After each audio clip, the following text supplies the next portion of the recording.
సాయి సచ్చరిత్రము 8వ అధ్యాయము. శ్రీ గణేశాయ నమః, శ్రీ సరస్వత్యై నమః, శ్రీ గురుభ్యో నమః, శ్రీ సాయినాథాయ నమః.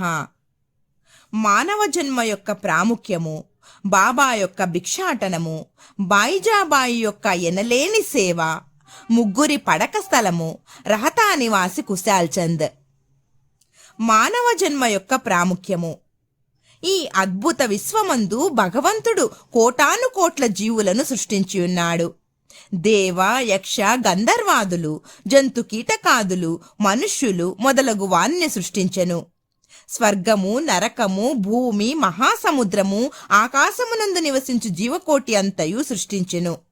వీరిలో ఎవరి పుణ్యము ఎక్కువగునో వారు స్వర్గమునకు పోయి వారి పుణ్యఫలము అనుభవించిన పిమ్మట త్రోసివేయబడుదురు. ఎవరి పాపము ఎక్కువగునో వారు నరకమునకు పోదురు. అచ్చట వారు పాపములకు తగినట్లు బాధలను పొందెదరు.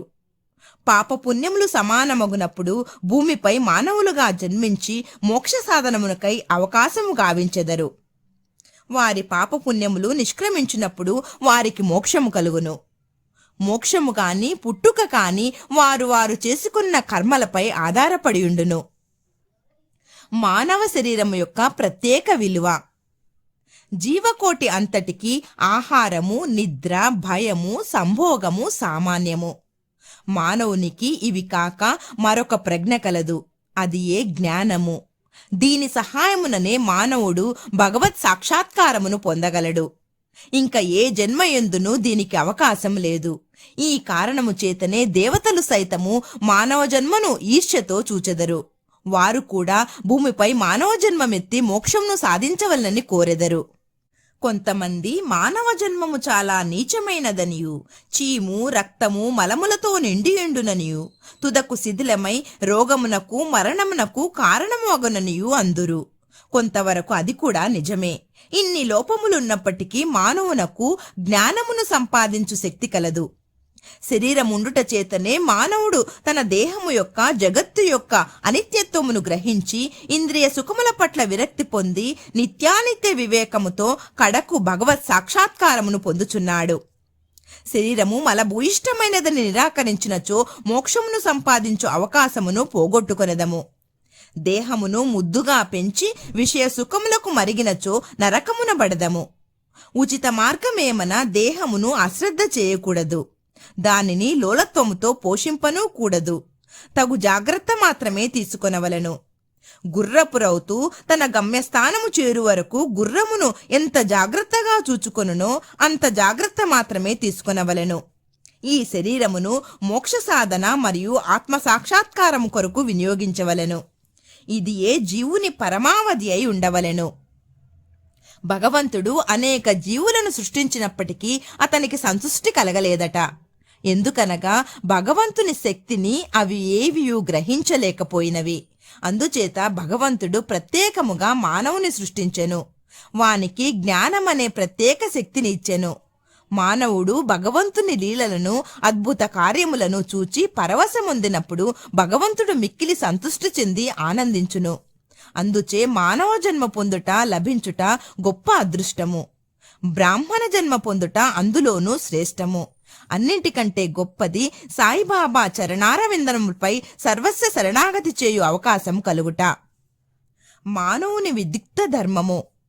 మానవ జన్మ విలువైనదనియు, దానికెప్పటికైనను మరణము అనివార్యమనియు గ్రహించి మానవుడెల్లప్పుడూ జాగరూకుడై ఉండి జీవిత పరమావధిని సాధించుటకై యత్నించవలెను. ఏ మాత్రమును అశ్రద్ధ కాని ఆలస్యమును కాని చేయరాదు. త్వరలో దానిని సంపాదించుటకు యత్నించవలెను.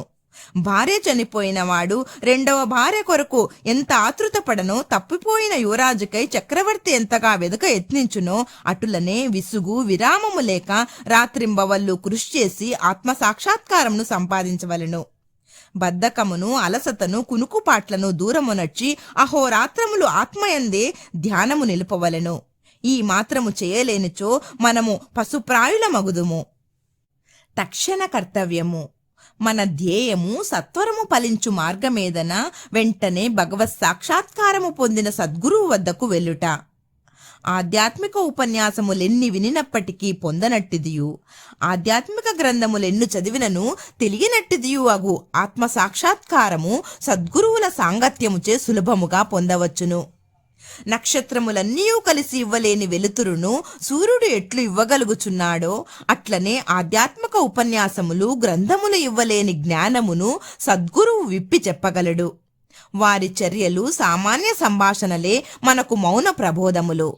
శాంతి, క్షమ, వైరాగ్యము, దానము, ధర్మము, మనోదేహములను స్వాధీనమందుంచుకొనుట, అహంకారము లేకుండుట మొదలగు శుభలక్షణములను వారి ఆచరణలో చూచి భక్తులు నేర్చుకొందురు. వారి పావన చరితములు భక్తుల మనములకు ప్రబోధము కలుగచేసి వారిని పారమార్థికముగా ఉద్ధరించును. సాయిబాబా అట్టి మహాపురుషుడు, సద్గురువు. బాబా సామాన్య పకీరు వలె సంచరించుచున్నప్పటికీ వారెప్పుడునూ ఆత్మానుసంధానమునందే నిమగ్నులగుచుండిరి. దైవభక్తి గల పవిత్ర హృదయులు వారికి సదా ప్రీతిపాత్రులు. వారు సుఖములకు ఉప్పొంగువారు కారు, కష్టముల వలన కృంగిపోవువారు కారు.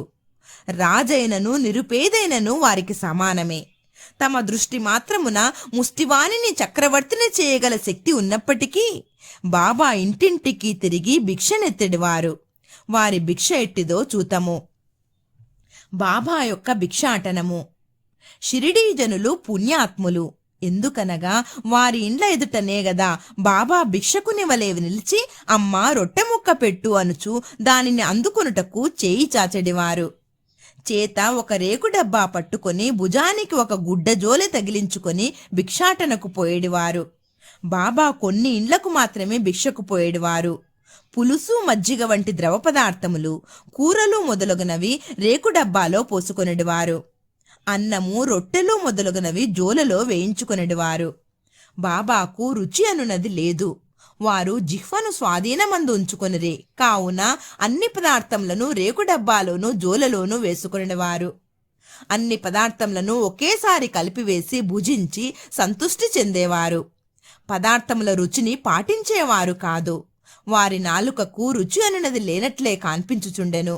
బాబా భిక్షకు ఒక పద్ధతి, కాలనియమము లేకుండెను. ఒక్కొక్క దినము కొన్ని ఇండ్ల వద్ద మాత్రమే భిక్ష చేసేడివారు. ఒక్కొక్కసారి 12 సార్లు కూడా భిక్షకు వెళ్ళేడివారు. భిక్షలో దొరికిన పదార్థములన్నింటినీ ఒక మట్టి పాత్రలో వేసేవారు.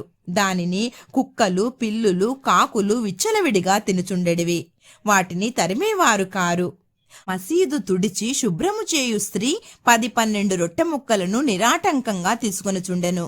కుక్కలను, పిల్లులను కూడా కలలో సైతము అడ్డు పెట్టని వారు ఆకలితోనున్న పేదల ఆహారమునకు అడ్డు చెప్పుదురా? పకీరు పదవియే నిజమైన మహారాజ పదవి అని, అది ఏ శాశ్వతమని, మామూలు సిరి సంపదలు క్షణభంగురాలని బాబా అనుచుండెడివారు. ఆ పావన చరితుని జీవితం వంటి జీవితమే గదా మిగుల ధన్యమైనది. మొదట షిరిడీ ప్రజలు బాబానొక పిచ్చి పకీరని భావించి అటులనే పిలిచెడివారు. భోజనోపాధికై రొట్టె ముక్కలకై గ్రామంలో భిక్షనెత్తి పొట్టపోసుకొనడు పేద పకీరన్న ఎవరికి గౌరవమేమి ఉండును? కాని ఈ పకీరు పరమ విశాల హృదయుడు, ఉదారుడు, ధనాపేక్ష లేసమాత్రము లేని నిరాసక్తుడు. బాహ్య దృష్టికి వారు చంచలునిగను స్థిరత్వము లేనివారుగను కనిపించినను లోన వారు స్థిర చిత్తులు. వారి చర్యలు అంతుబట్టనివి.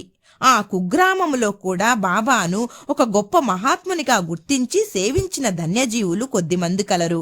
అట్టివారిలో ఒకరి వృత్తాంతం ఇక్కడ చెప్పబోచున్నాను. బాయిజాబాయి యొక్క ఎనలేని సేవ. తాత్యాకోతే పాటీలు తల్లి పేరు బాయిజాబాయి. ఆమె ప్రతిరోజు మధ్యాహ్నము తలపై ఒక గంపలో రొట్టె, కూర పెట్టుకుని సమీపమునున్న చిట్టడవిలో ముండ్ల పొదలు లెక్క చేయక క్రోసుల కొద్ది దూరము నడిచి ఆత్మధ్యానములో నిశ్చలముగా ఎక్కడో కూర్చుని ఉన్న బాబాను వెదికి పట్టుకొని భోజనము పెట్టుచుండెను.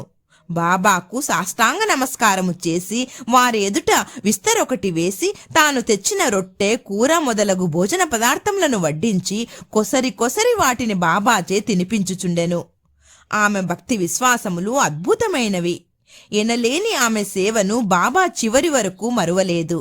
ఆమె సేవకు తగినట్లు ఆమె పుత్రుడగు తాత్యాపాటిలును ఎంతో ఆదరించి ఉద్ధరించెను.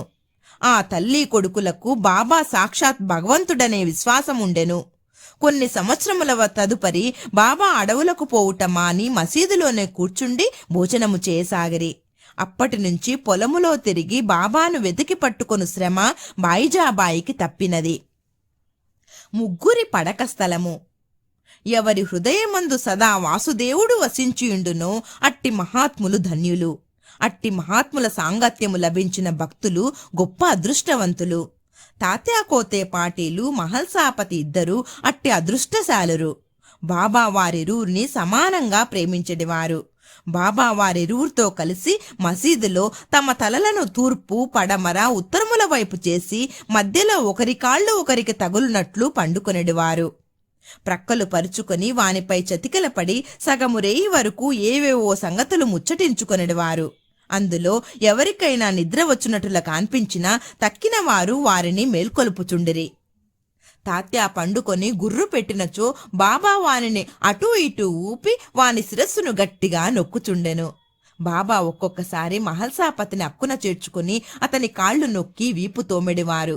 ఈ విధంగా 14 సంవత్సరములు తాత్యా తన తల్లిదండ్రులను విడిచి బాబాపై ప్రేమచే మసీదులోనే పండుకొనెను. అవి మరపురాని మధుర దినములు. బాబా ప్రేమానురాగములు కొలువరానివి. వాని అనుగ్రహము ఇంతని చెప్పుటకు అలవి కానిది. తండ్రి మరణించిన పిమ్మట తాత్యా గృహ బాధ్యతను స్వీకరించి ఇంటిలోనే నిద్రించుటకు ప్రారంభించెను. రహతా నివాసి కుశాల్ చంద్. షిరిడీలో తాత్యా తండ్రిగారైన గణపతిరావు కోతే పాటిలును బాబా ఎంత ప్రేమాభిమానములతో చూచెడివారో అంతటి ప్రేమాధారములతోనూ రహతా నివాసియగు చంద్రభాను సేట్ మార్వాడిని చూచుచుండిరి. ఆ సేట్ మరణించిన పిమ్మట అతని అన్న కొడుకగు కుశాల్ చందును కూడా మిక్కిలి ప్రేమతో చూచుచు అహర్నిశలు వాని యోగక్షేమలను చూచుచుండరు. ఒక్కొక్కప్పుడు టాంగాలోను, మరొక్కప్పుడు ఎద్దుల బండి మీదను బాబా తన సన్నిహిత భక్తులతో కలిసి రహతా పోవువారు.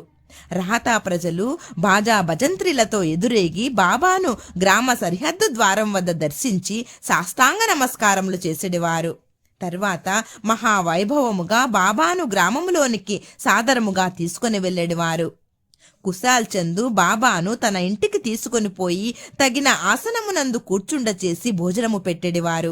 ఇరువురు కొంతసేపు ప్రేమోల్లాసముతో ముచ్చటించుకునేవారు. తదుపరి బాబా వారిని ఆశీర్వదించి షిరిడీ చేరుచుండెడివారు. షిరిడీ గ్రామమునకు సమాన దూరంలో ఒకవైపు దక్షిణమున రహత, మరోవైపు ఉత్తర దిశయందు నీమ్గా ఉన్నవి. ఈ 2 గ్రామములు దాటి బాబా ఎన్నడూ ఎచ్చటికి పోయి ఉండలేదు.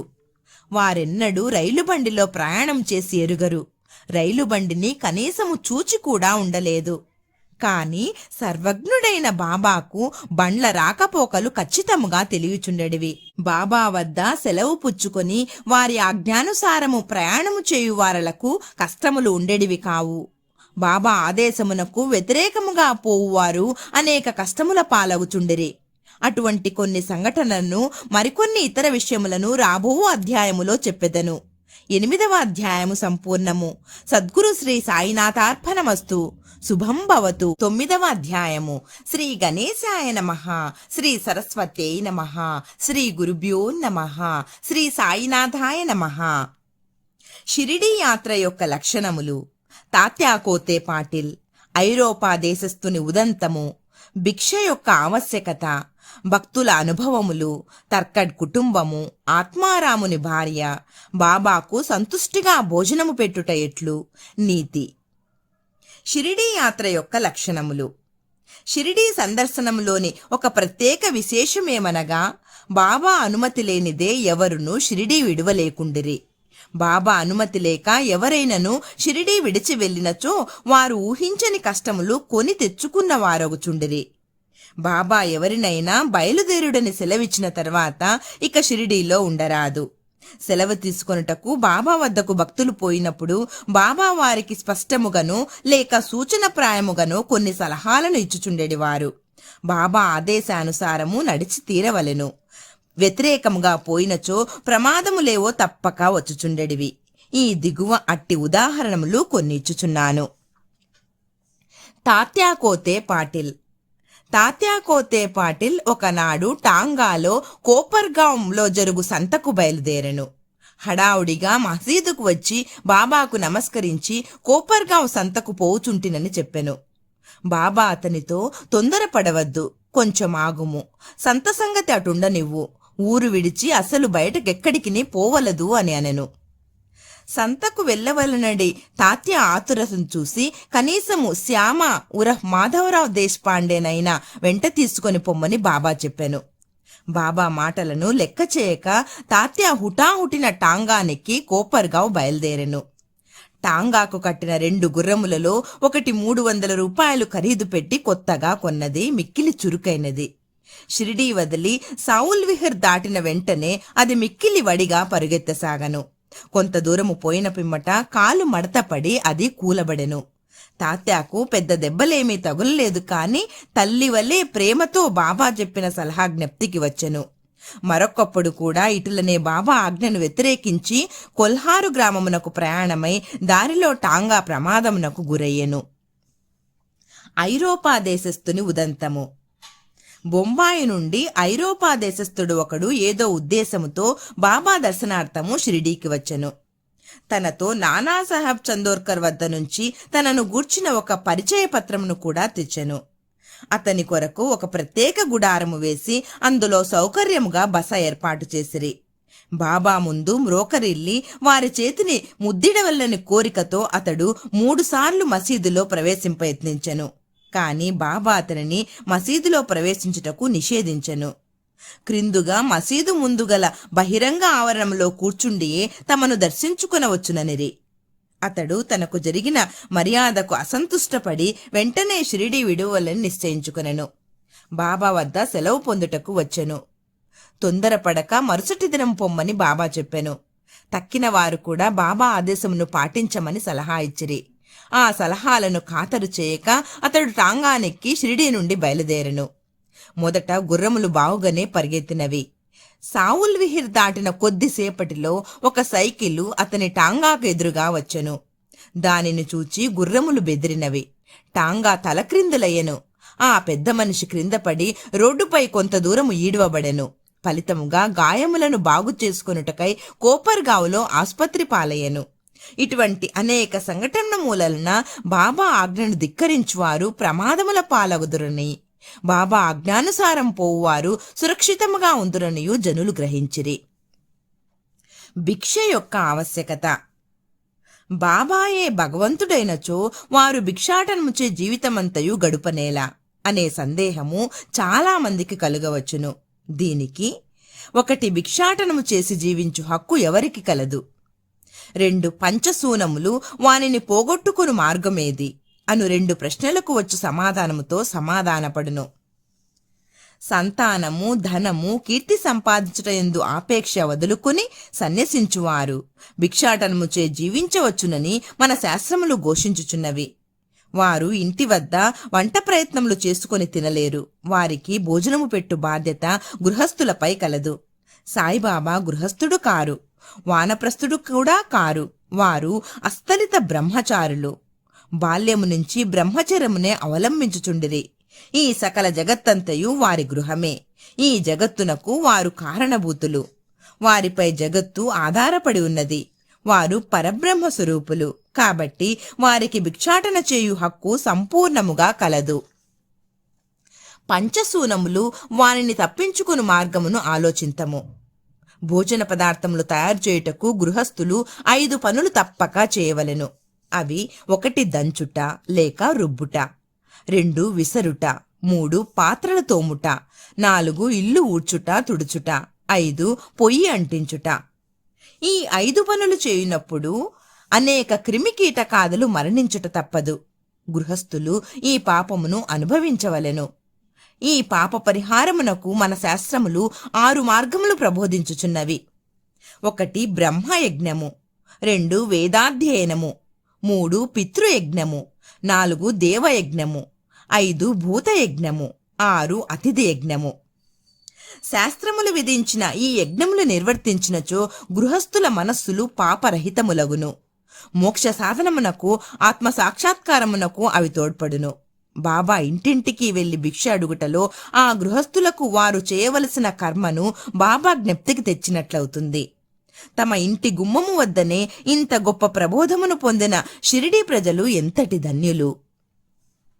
భక్తుల అనుభవములు. శ్రీకృష్ణుడు భగవద్గీత 9వ అధ్యాయం 26వ శ్లోకంలో శ్రద్ధాభక్తులతో ఎవ్వరేని పత్రము గాని, పుష్పము గాని, ఫలము కాని లేదా నీరు గాని అర్పించినచో దానిని నేను గ్రహించెదను అని నుడివెను.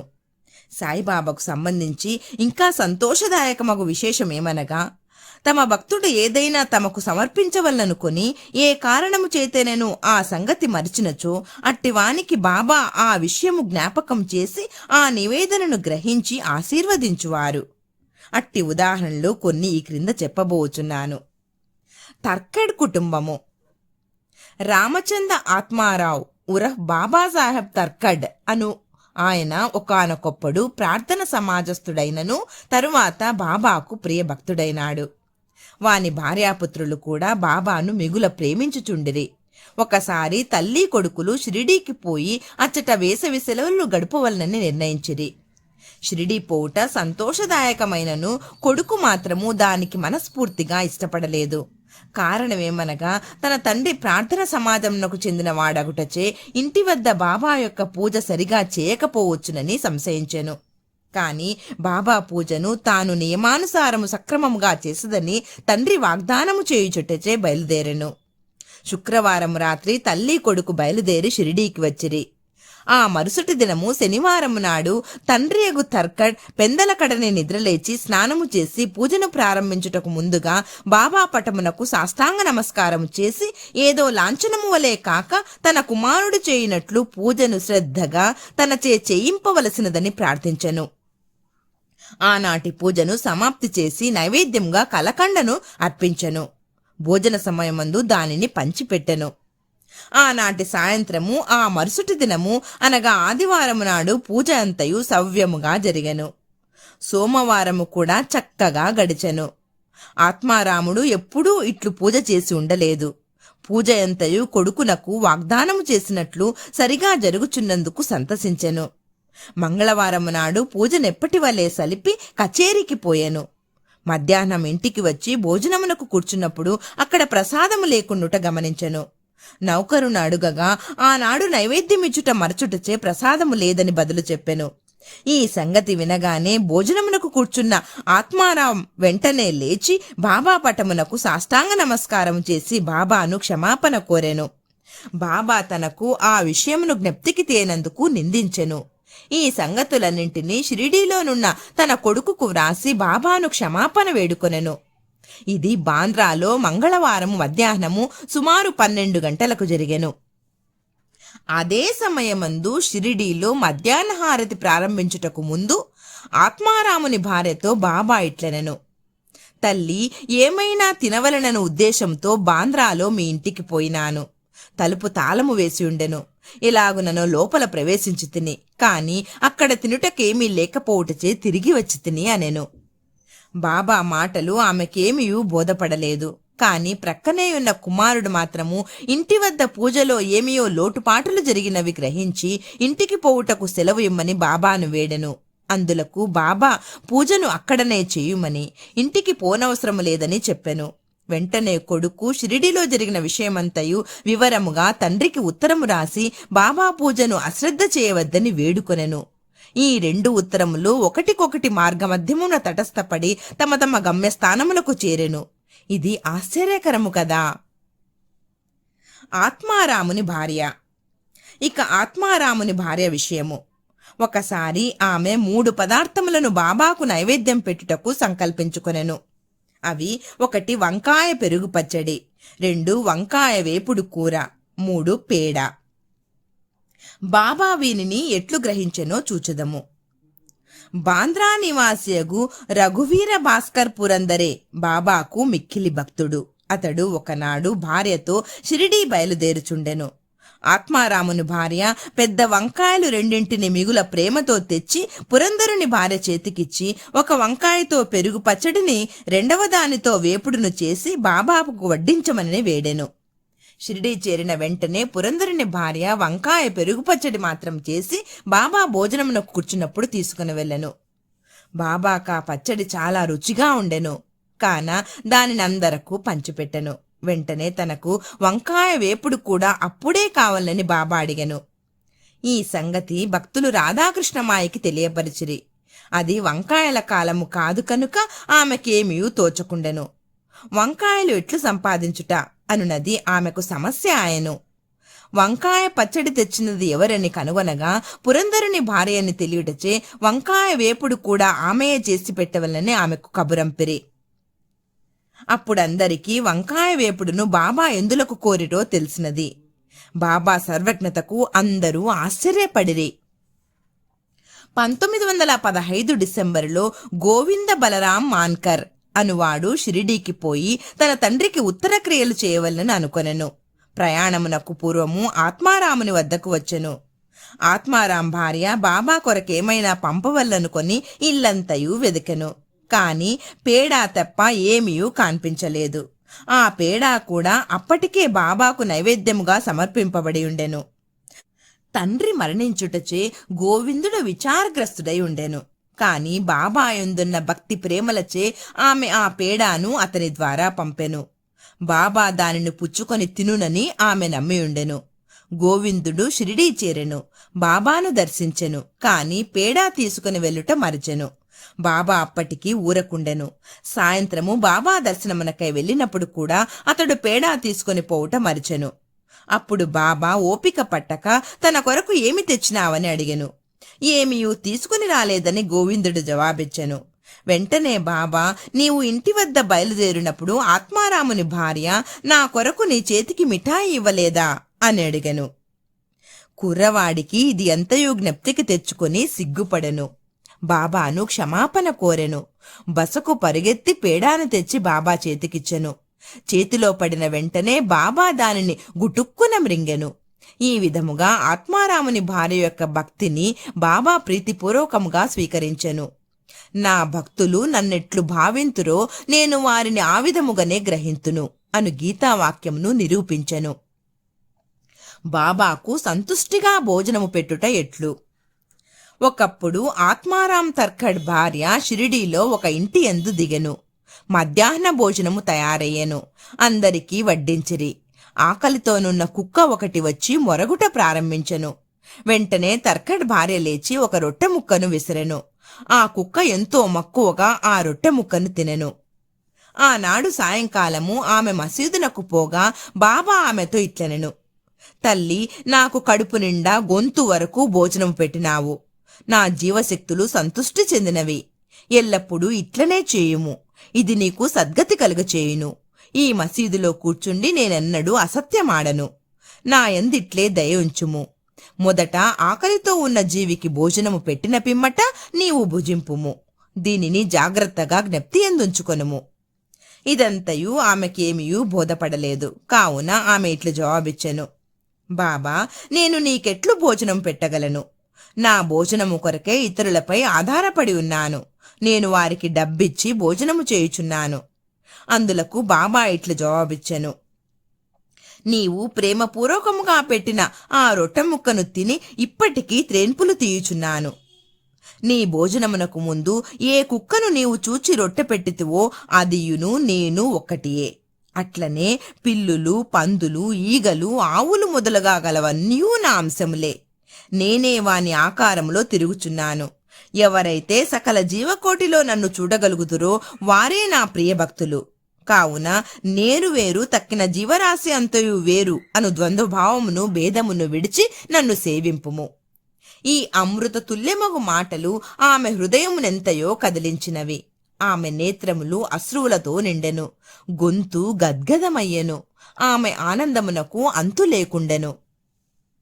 నీతి: జీవులన్నిటి యందు భగవంతుని దర్శింపుము అనునది ఈ అధ్యాయంలో నేర్చుకునవలసిన నీతి. ఉపనిషత్తులు, భగవద్గీత, భాగవతము మొదలగునవి అన్నియు భగవంతుని ప్రతి జీవియందు చూడుమని ప్రబోధించుచున్నవి. ఈ అధ్యాయము చివర చెప్పిన ఉదాహరణ వల్లను, ఇతర అనేక భక్తుల అనుభవముల వల్లను సాయిబాబా ఉపనిషత్తుల్లోని ప్రబాదములను తమ ఆచరణ రూపమున చూపి అనుభవపూర్వకముగా నిర్ధారణ చేస్తున్నారని స్పష్టమగును. ఉపనిషదాది గ్రంథములలో ప్రతిపాదింపబడిన తత్వమును అనుభవపూర్వకముగా ప్రబోధించిన సమర్థ సద్గురుడే శ్రీ సాయిబాబా. 9వ అధ్యాయం సంపూర్ణము. సద్గురు శ్రీ సాయినాథార్పణమస్తు. శుభం భవతు. 10వ అధ్యాయము. శ్రీ గణేశాయ నమః. శ్రీ సరస్వత్యై నమః. శ్రీ గురుభ్యో నమః. శ్రీ సాయినాథాయ నమః. సాయిబాబా జీవిత విధానము, బాబా వారి శయనలీల, బ్రహ్మము యొక్క సగుణావతారము, షిరిడీలో బాబా నివాసము, వారి జన్మతేదీ, బాబా లక్ష్యము, వారి బోధలు, సాయిబాబా సద్గురువు, బాబా వారి అణుకువ, నానావళి, మహాత్ముల కథాశ్రవణము, వారి సాంగత్యమే అతి సులభ మార్గము. సాయిబాబా జీవిత విధానము. ఎల్లప్పుడూ శ్రీ సాయిబాబాను భక్తి ప్రేమలతో జ్ఞప్తియందు ఉంచుకొనుము. ఏలన బాబా ఎల్లప్పుడూ తమ ఆత్మస్వరూపమునందే లీనమై సర్వులకు హితము చేయుటయందు నిమగ్నమై ఉండువారు. వారి స్మరణయే జీవన్మరణ రూపమైన సంసారమనుడు చిక్కుముడిని విప్పు తరుణోపాయము. ఇది అన్నింటికంటే అత్యంత శ్రేష్టము, సులభతరము అయిన సాధనము. దీనిలో వ్యయ ప్రయాసలు లేవు. కొద్ది శ్రమతో గొప్ప ఫలితమును పొందవచ్చును.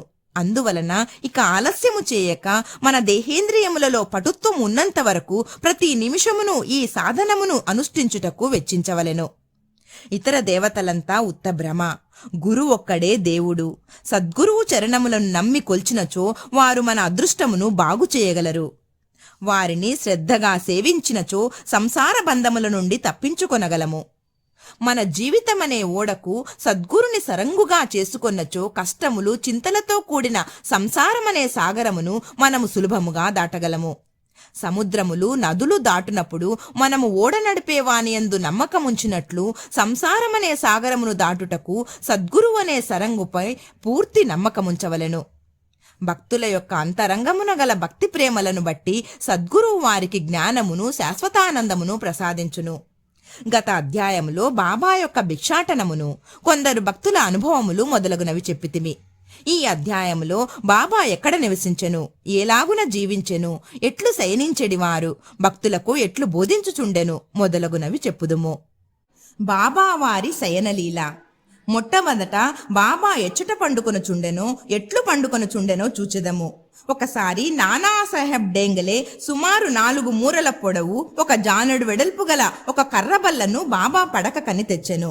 ఆ బల్లను నేలపై వేసుకొని పండుకొనుటకు బదులుగా బాబా దానిని మసీదు యొక్క దూలములకు ఊయలవలే విరేలాడునట్లు చినిగిన పాత గుడ్డ పేలికలతో కట్టి దానిపై పండుకొన మొదలెడెను. గుడ్డ పీలికలు పలుచనవి, ఏమాత్రము బలమైనవి కావు. అవి ఆ కొయ్యబల్ల యొక్క బరువును మోయుటయే గగనము.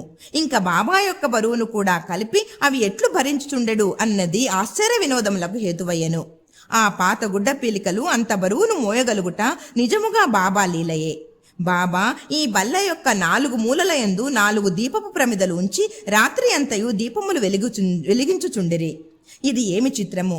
బల్లపై ఆజానుబాహువగు బాబా పండుకొనుటకే స్థలము చాలనప్పుడు దీపములు పెట్టుటకు జాగా ఎక్కడిది? బాబా బల్లపైన పండుకొనిన ఆ దృశ్యమును దేవతలు సహితము చూచి తీరవలసిందే. ఆ బల్లపైకి బాబా ఎట్లు ఎక్కుచుండెను, ఎట్లు దిగుచుండెను అనునవి అందరికీ ఆశ్చర్యము కలిగించుచుండెను. అనేక మంది ఉత్సుకతతో బాబా బల్లపైకి ఎక్కుట దిగుట గమనించుటకై కనిపెట్టుకుని ఉండేవారు. కాని బాబా ఎవరికీ ఆ వైనము అంతు తెలియనివ్వలేదు. ఆ వింత చుచుటకు జనులు గుంపులు గుంపులుగా గుమిగూడుచుండుటచే బాబా విసుగు చెంది ఒకనాడు ఆ బల్లను విరిచి పారవైచిరి. అష్టసిద్ధులు బాబా ఆధీనములు. బాబా వానిని ఉపేక్షించలేదు. వాటి కొరకు ఏ అభ్యాసములు చేయలేదు. వారు పరిపూర్ణులు కనుక సహజముగానే అవి వారికి సిద్ధించెను. బ్రహ్మము యొక్క సగుణావతారము. సాయిబాబా 3.5 మూరల మానవ దేహంతో కనిపించినను వారు సర్వ హృదయాంతరస్తులు. అంతరంగమున వారు పరమ నిరీహులు, నిస్పృహులైనప్పటికీ బాహ్యమునకు లోకహితము కోరువానిగా కనిపించువారు. అంతరంగమున వారు మమకారరహితులైనప్పటికీ బాహ్య దృష్టికి మాత్రము తమ భక్తుల యోగక్షేమముల కొరకు ఎంతయో తాపత్రయపడుతున్న వారి వలె కనిపించెడివారు. వారి అంతరంగము శాంతికి ఉనికి పట్టైనను బయటకు చంచల మనస్కుని వలె కనిపించుచుండిరి. లోపల పరబ్రహ్మస్థితి యందు ఉన్నప్పటికీ బయటకు దయ్యము వలె నటించుచుండెడివారు. లోపల అద్వైతి అయినను బయటకు ప్రపంచమునందు తగులుకొనిన వాని వలె కనిపించుచుండెను. ఒక్కొక్కప్పుడు అందరినీ ప్రేమతో చూచెడివారు. ఇంకొకప్పుడు వారిపై రాళ్లు విసురుచుండెను. ఒక్కొక్కప్పుడు వారిని తిట్టుచుండిరి. ఇంకొకప్పుడు వారిని ప్రేమతో అక్కున చేర్చుకొని ఎంతో నెమ్మదితోనూ శాంతముతోనూ ఓరిమితోనూ సంయమంతోనూ వ్యవహరించెడివారు. బాబా ఎల్లప్పుడూ ఆత్మానుసంధానమందే మునిగి ఉండేడివారు. భక్తులపై కారుణ్యమును చూపుచుండెడివారు. వారెల్లప్పుడూ ఒకే ఆసనమందు స్థిరముగా ఉండేడివారు. వారెక్కడకు ప్రయాణములు చేసేడివారు కారు. చిన్న చేతికర్ర అనగా సటకాయే వారు సదా ధరించెడి దండము. చింతారహితులై ఎప్పుడూ శాంతముగా ఉండేవారు. సిరి సంపదలను కాని కీర్తి ప్రతిష్టలను గాని లక్ష్య పెట్టక భిక్షాటనముచే నిరాడంబరులై జీవించెడివారు. అట్టి పావన జీవనులు వారు. ఎల్లప్పుడూ బాబా అల్లా మాలిక్ అనగా భగవంతుడే యజమాని అనడివారు. భక్తుల యందు అవిచ్ఛిన్నమైన పరిపూర్ణ ప్రేమానురాగాలను కలిగి ఉండేడివారు. ఆత్మజ్ఞానమునకు ఆయన గని, దివ్యానందమునకు వారు ఉనికి పట్టు. సాయిబాబా యొక్క దివ్య స్వరూపము అట్టిది.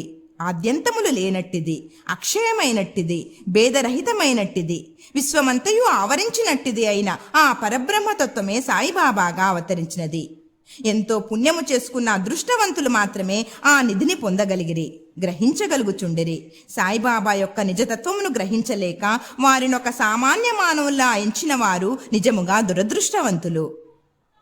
షిరిడిలో బాబా నివాసము, వారి జన్మతేదీ. బాబా యొక్క తల్లిదండ్రుల గురించి కానీ వారి సరి అయిన జన్మతేదీ కానీ ఎవరికినీ తెలియదు. వారు షిరిడిలో ఉండిన కాలాన్ని బట్టి దానిని సుమారుగా నిశ్చయింపవచ్చును. బాబా 16 ఏండ్ల ప్రాయమున షిరిడీ వచ్చి 3 సంవత్సరముల అచట ఉండిరి. హఠాత్తుగా అచట నుండి అదృశ్యులై కొంతకాలం పిమ్మట నైజాము రాజ్యములోని ఔరంగాబాదుకు సమీపమున కనిపించిరి. 20 సంవత్సరముల ప్రాయమున చాందుపాటీలు పెండ్లి గుంపుతో షిరిడీ చేరిరి. అప్పటి నుండి 60 సంవత్సరములు షిరిడీ వదలక అచ్చటనే ఉండి 1918 సంవత్సరంలో మహాసమాధి చెందిరి. దీనిని బట్టి బాబా సుమారు 1838 సంవత్సర ప్రాంతములందు జన్మించి ఉందనని భావింపవచ్చును. బాబా లక్ష్యము వారి బోధలు. 17వ శతాబ్దంలో రామదాసు అని యోగి పుంగవుడు వర్ధిల్లెను. గోబ్రాహ్మణులను మహమ్మదీయుల నుండి రక్షించు లక్ష్యమును వారు చక్కగా నిర్వర్తించిరి. వారు గతించిన 200 ఏండ్ల పిమ్మట హిందువులకు మహమ్మదీయులకు తిరిగి వైరము ప్రబలెను. వారి మధ్య సమైక్య భావము నెలకొల్పుటకై సాయిబాబా అవతరించెను. ఎల్లప్పుడూ వారు చెప్పడి హితవు, హిందువుల దైవమగు శ్రీరాముడును మహమ్మదీయుల దైవమగు రహీమును ఒక్కరే. వారిరువురి మధ్య ఏమీ భేదము లేదు. అట్లయినప్పుడు వారి భక్తులు వారిలో వారు కలహమాడుట ఎందులకు? ఓ అజ్ఞానులారా, చేతులు కలిపి 2 జాతులను కలిసిమెలిసి ఉండు, బుద్ధితో ప్రవర్తింపుడు, జాతీయ ఐక్యమత్యమును సమకూర్చుడు. వివాదము వల్ల కాని ఘర్షణ వల్ల కాని ప్రయోజనము లేదు. అందుచే వివాదము విడువుడు, ఇతరులతో పోటీ పడకుడు, మీ యొక్క వృద్ధిని మేలును చూచుకొనుడు. భగవంతుడు మిమ్ము రక్షించును. యోగము, త్యాగము, తపస్సు, జ్ఞానము మోక్షమునకు మార్గములు. వీనిలో ఏదైనా అవలంబించి మోక్షమును సంపాదించనచో మీ జీవితము వ్యర్థము. ఎవరైనా మీకు కీడు చేసినచో ప్రత్యుపకారము చేయకుడు. ఇతరుల కొరకు మీరేమైనా చేయగలిగినచో ఎల్లప్పుడూ మేలు మాత్రమే చేయుడు. సంగ్రహముగా ఇదియే బాబా యొక్క ప్రబోధము. ఇది ఇహపర సాధనము. సాయిబాబా సద్గురువు. గురువులమని చెప్పుకొని తిరుగువారు అనేకులు గలరు. వారు ఇంటింటికి తిరుగుచు వీణ చిరతలు చేత పట్టుకొని ఆధ్యాత్మిక ఆడంబరము చాటెదరు. శిష్యుల చెవులలో మంత్రములనూది వారి నుండి ధనము లాగెదరు. పవిత్ర మార్గమును మతమును బోధించదమని చెప్పెదరు. కాని మతమనగానేమో వారికే తెలియదు. స్వయముగా వారు అప్రవిత్రులు. సాయిబాబా తన గొప్పతనం ఎన్నడూను ప్రదర్శించవలెనని అనుకోలేదు. వారికి దేహాభిమానము ఏమాత్రము లేకుండెను. కాని భక్తుల యందు మిక్కిలి ప్రేమ మాత్రము ఉండెడిది. నియత గురువులని అనియత గురువులని గురువులు 2 విధములు. నియత గురువులనగా నియమింపబడిన వారు. అనియత గురువులనగా సమయానుకూలముగా వచ్చి ఏదైనా సలహానిచ్చి మన అంతరంగముననున్న సుగుణమును వృద్ధి చేసి మోక్ష మార్గము త్రొక్కునట్లు చేయువారు. నియత గురువుల సహవాసము నీవు నేనను ద్వంద్వ భావనను పోగొట్టి అంతరంగమున యోగమును ప్రతిష్ఠించి తత్వమసి అగునట్లు చేయును. సర్వ విధముల ప్రపంచ జ్ఞానమును బోధించు గురువులు అనేకులు గలరు. కాని మనలను ఎవరైతే సహజ స్థితి యందు నిల్చున్నట్లు చేసి మనలను ప్రపంచపుటు ఉనికికి అతీతముగా తీసుకొని పోయేదరో వారే సద్గురువులు. సాయిబాబా అట్టి సద్గురువు. వారి మహిమ వర్ణనాతీతము. ఎవరైనా వారిని దర్శించినచో బాబా వారి యొక్క భూత భవిష్యత్ వర్తమానములన్నిటినీ చెప్పువారు. ప్రతి జీవియందు బాబా దైవత్వమును చూచేవారు. స్నేహితులు విరోధులు వారికి సమానులే. నిరభిమానము సమత్వము వారిలో మూర్తిభవించినది. వారు దుర్మార్గులకు అవసరములు కూడా తీర్చెడివారు. కలిమిలేములు వారికి సమానము. మానవ దేహంతో సంచరించినప్పటికీ వారికి గృహ దేహాదుల యందు అభిమానము లేకుండెను. శరీరధారుల వలె కనిపించినను వారు నిజమునకు నిశ్శరీరులు, జీవన్ముక్తులు. బాబాను భగవానుని వలె పూజించిన షిరిడీ ప్రజలు పుణ్యాత్ములు. ఏది తినుచున్నను త్రాగుచున్నను తమ దొడ్లలోనో పొలములోనో పనిచేసుకొనుచున్నను వారెల్లప్పుడూ సాయిని జ్ఞప్తి ఎందుంచుకొని సాయి మహిమను కీర్తించుచుండేవారు. సాయి తప్ప ఇంకొక దైవమును వారెరిగి ఉండలేరు. షిరిడీ స్త్రీల ప్రేమను, భక్తిని, దాని మాధుర్యమును వర్ణించుటకు మాటలు చాలవు.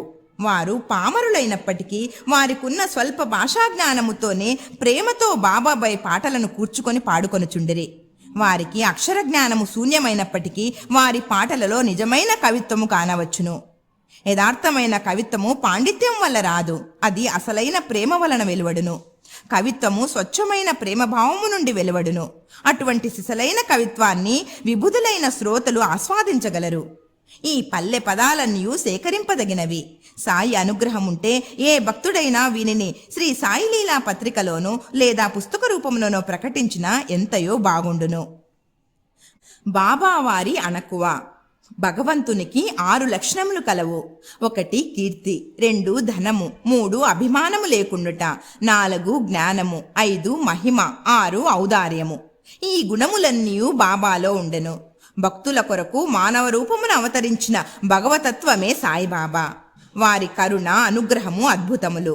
వారు కరుణతో భక్తులను తమ వద్దకు చేర్చుకొనచుండిరి. వారి మహాత్మమును తెలుసుకున్న శక్తి ఎవరికి గలదు? భక్తుల కొరకు బాబా నోట వెలువడిన పలుకులు పలుకుటకు సరస్వతీదేవి కూడా వెరగుచుండెను. ఒక ఉదాహరణ. బాబా మిక్కిలి అనుకువతో ఇట్లనుచుండెడివారు: బానిసలకు బానిసనగు నేను మీకు రుణగ్రస్తుడను. మీ దర్శనముచే నేను తృప్తుడనైతిని.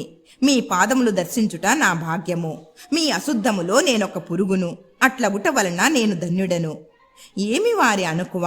బాబా యొక్క ఈ వాక్యములను ప్రచురించుట ద్వారా బాబాను కించపరిచిదనని ఎవరైనా అనినచో ఈ నా అపరాధమునకు బాబాను క్షమాపణ కోరెదను. తత్పాప పరిహార్థమై బాబా నామజపము చేసేదను. బాహ్య దృష్టికి బాబా ఇంద్రియ విషయములను అనుభవించు అనువలే కనపడినను ఇంద్రియానుభూతములతో వారికేమాత్రమూ అభిరుచి ఉండేది కాదు. అసలు ఇంద్రియానుభవముల స్పృహయే వారికి లేకుండెను. వారు భుజించినప్పటికీ దేనియందు వారికి రుచి ఉండేది కారు. వారు ప్రపంచమును చూచుచున్నట్లు కనిపించినను వారికి దేనియందే మాత్రమూ ఆసక్తి లేకుండెను. కామమన్నచో వారు హనుమంతుని వలె అస్థలిత బ్రహ్మచారులు. వారికి దేనియందు మమకారము లేకుండెను. వారు శుద్ధ చైతన్య స్వరూపులు. కోరికలు, కోపము మొదలగు భావ వికారములు శాంతించి స్వాస్థ్యము చెందడి విశ్రాంతధామము వేయేల వారు విరాగులు, ముక్తులు, పరిపూర్ణులు. దీనిని వివరించుటకు ఒక ఉదాహరణము. నానావళి. షిరిడీలో విచిత్ర పురుషుడొకడుండెను. అతని పేరు నానావళి. అతడు బాబా విషయములను, పనులను చక్కపెట్టుచుండెడువాడు. ఒకనాడు అతడు బాబా వద్దకు పోయి బాబాను వారి గద్దె అనగా ఆసనము నుండి లేవవలసినదని, దానిపై తాను కూర్చుండవలనని తనకు బుద్ధి పుట్టినదని అనెను. వెంటనే బాబా లేచి గద్దెను ఖాళీ చేసెను. నానావళి దానిపై కొంతసేపు కూర్చుండి లేచి బాబాను తిరిగి కూర్చునమనెను. బాబా తన గద్దెపై కూర్చునెను. నానావళి బాబా పాదములకు సాష్టాంగ నమస్కారము చేసి వెళ్ళిపోయెను. తన గద్దె మీద నుండి దిగిపొమ్మనినను దానిపై ఇంకొకరు కూర్చున్నను బాబా ఎట్టి అసంతుష్టి వెళ్ళిబుచ్చలేదు. బాబాను నానావళి ఎంతగా ప్రేమించుచుండేవాడంటే అతడు బాబా మహాసమాధి చెందిన 13వ నాడు దేహత్యాగము చేసెను. మహాత్ముల కథాశ్రవణము, వారి సాంగత్యమే అతి సులభ మార్గము. సాయిబాబా సామాన్య మానవుల వలె నటించినప్పటికీ వారి చర్యలను బట్టి వారు అసాధారణ బుద్ధి కుశలతలు కలవారని తెలియచున్నది. వారు చేయునదంతయు తమ భక్తుల మేలు కొరకే. వారు ఆసనములు కాని, యోగాభ్యాసములు కాని, మంత్రోపదేశములు కాని తమ భక్తులకు ఉపదేశించలేదు. తెలివితేటలను ప్రక్కకు పెట్టి సాయి సాయి అను నామమును మాత్రము జ్ఞప్తి ఎందుంచుకొనుమనిరి. అట్లు చేసినచో వారు సర్వబంధముల నుండి విముక్తులై స్వాతంత్రము పొందదరని చెప్పిరి. పంచాగ్నుల నడుమ కూర్చునుట, యాగములు చేయుట, మంత్రజపము చేయుట, అష్టాంగ యోగములు మొదలగునవి బ్రాహ్మణులకే వీలుపడును. తక్కిన వర్ణముల వారికి అవి ఉపయుక్తములు కావు. ఆలోచించుటే మనస్సు యొక్క పని. అది ఆలోచించకుండా ఒక్క నిమిషమైనా ఉండలేదు. దానికేదైనా ఇంద్రియ విషయము జ్ఞప్తికి వచ్చినదే దానినే చింతించుచుండును. గురువును జ్ఞప్తికి తెచ్చినచో గురువునే చింతించుచుండును. మీరు సాయిబాబా యొక్క గొప్పతనమును వైభవమును శ్రద్ధగా వింటిరి. ఇది ఏ వారిని జ్ఞప్తి ఎందుంచుకొనుటకు సహజమైన మార్గము. ఇది ఏ వారి పూజయు కీర్తనయు. మహాత్ముల కథలను వినుట పైన చెప్పిన ఇతర సాధనముల వలె కష్టమైనది కాదు. ఇది మిక్కిలి సులభ సాధ్యమైనది. వారి కథలు సంసారమునందుగల భయములన్నిటినీ పారద్రోలి పారమార్థిక మార్గమునకు తీసుకొని పోవును. కావున మహాత్ముల చరిత్రలను శ్రవణము చేయుడు, వానినే మననము చేయుడు, వానిలోని సారాంశమును జీర్ణించుకొనుడు.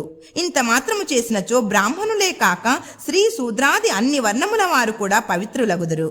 ప్రాపంచిక బాధ్యతలందు తగులుకొనియున్నను మీ మనస్సును సాయిబాబాకు అర్పింపుడు. వారి కథలు వినుడు, వారు తప్పక మనలను అనుగ్రహించగలరు. ఇది మిక్కిలి సులభోపాయము అయినచో మరి దీనిని ఎందుకు అందరూ అవలంబించుకున్నారు అని అడగవచ్చు.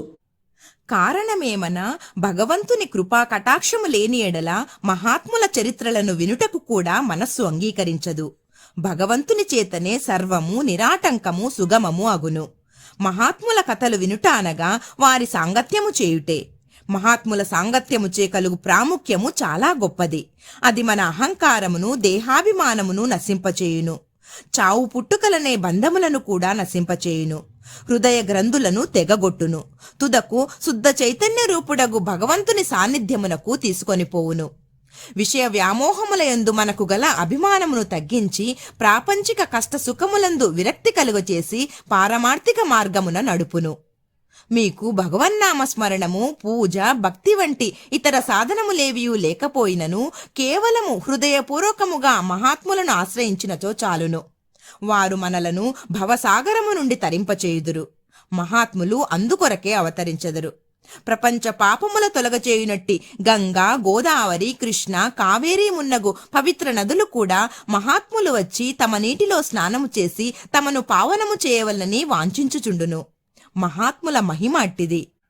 మన పూర్వజన్మ సుకృతముచే మనకు సాయిబాబా పాదములను ఆశ్రయించు భాగ్యము కలిగినది.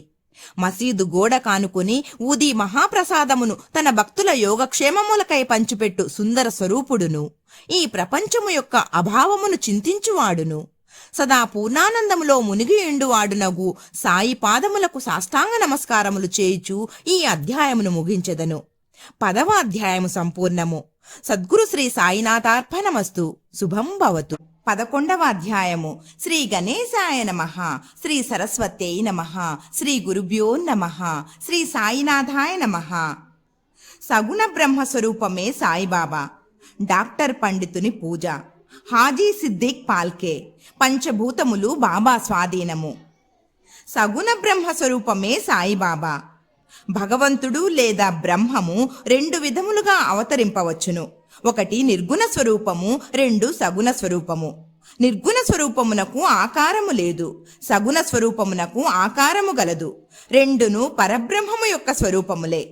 మొదటి దానిని కొందరు ధ్యానింతురు, 2వ దానిని కొందరు పూజింతురు. భగవద్గీత 12వ అధ్యాయములో సగుణ స్వరూపమును పూజించుటయే సులభమని కలదు. కావున దానినే అనుసరించవచ్చునని చెప్పిరి. మనుష్యుడు ఆకారము కలిగి ఉన్నాడు కావున సహజముగా భగవంతుని కూడా ఆకారముతో సగుణ స్వరూపునిగా భావించి పూజించుట సులభము. కొంతకాలము వరకు సగుణ స్వరూపమగు బ్రహ్మమును పూజించిన కాని మన భక్తి ప్రేమలు వృద్ధి చెందవు. క్రమముగా ఆ భక్తి నిర్గుణ స్వరూపమగు పరబ్రహ్మ ఉపాసనకు దారితీయును. విగ్రహము, యజ్ఞవేదిక, అగ్ని, వెలుతురు, సూర్యుడు, నీరు, బ్రహ్మము ఈ 7ను పూజనీయములు. కాని సద్గురువు వీని అన్నింటికంటేనూ ఉత్కృష్టుడు. అట్టి సద్గురుడైన సాయినాథుని మనమున ధ్యానించదముగాక. వారు రూపుదాల్చిన వైరాగ్యము నిజ భక్తులకు విశ్రాంతి ధామము. వారి వాక్కులయందు మనకు గల భక్తియే ఆసనముగా మన కోరికలన్నీ విసర్జించుటయే పూజా సంకల్పముగా చేసి వారిని ఉపాసింతుముగాక. కొందరు సాయిబాబా ఒక భగవద్భక్తుడనిదరు, కొందరు మహాభాగవతుడందురు. కాని మాకు మాత్రము బాబా సాక్షాత్తు భగవంతుని అవతారమే. వారు క్షమాశీలురు, క్రోధరహితులు, రుజువర్తనులు, శాంతమూర్తులు, నిశ్చలులు, నిత్య సంతుష్టులు. శ్రీ సాయిబాబా ఆకారముతో కనిపించినప్పటికీ వాస్తవమునకు వారు నిరాకార స్వరూపులు, నిర్వికారులు, నిస్సంగులు, నిత్యముక్తులు. గంగానది సాగర సంగమం చేరుబోవుటకు ముందు దారిలో తాప్తార్తులకు చల్లదనాన్నిస్తూ, చెట్లు చేమలకు జీవాన్నిస్తూ, ఎందరో దాహార్తుల దాహాన్ని తీర్చుతూ సాగిపోతున్నట్లే సాయిబాబా వంటి మహాత్ములు తమ జీవన గమనంలో జనులకు సుఖశాంతులను ప్రసాదించుచు జగత్తును పావనం చేస్తున్నారు. భగవద్గీత యందు శ్రీకృష్ణుడు మహాత్ములు తన ఆత్మానియు, తన సజీవ ప్రతిమనియు, తానే వారనియు, వారే తానయును నుడి ఉన్నారు. వర్ణింపనలవి కాని ఆ సచ్చిదానంద స్వరూపమే షిరిడీలో సాయిబాబా రూపమును అవతరించెను. శృతులు బ్రహ్మమును ఆనంద స్వరూపముగా వర్ణించుచున్నవి అని తైత్తిరీయ ఉపనిషత్తు చెప్పుచున్నది. ఈ సంగతి పుస్తకములందు చదువుచున్నాము. కాని భక్తులు ఆ ఆనంద స్వరూపమును షిరిడీలో అనుభవించిరి. సర్వమునకు ఆధారభూతమగు బాబా ఉపాధిరహితుడు. వారు తమ ఆసనము కొరకు ఒక గోనె సంచిని ఉపయోగించేటివారు. భక్తులు దానిపై చిన్న పరుపు వేసి ఆనుకొనుటకు చిన్న బాలేసును సమకూర్చిరి. బాబా తన భక్తుల కోరికను మన్నించి వారి వారి భావాన్ననుసరించి తనను పూజించుటకు ఎట్టి అభ్యంతరము చూపకుండెను. కొందరు చామరములతోనూ, కొందరు విసనకర్రలతోనూ విసరుచుండిరి. కొందరు సంగీత వాద్యములను మ్రోగించుచుండిరి. కొందరు వారికి ఆర్ఘ్యపాద్యములను సమర్పించుచుండిరి.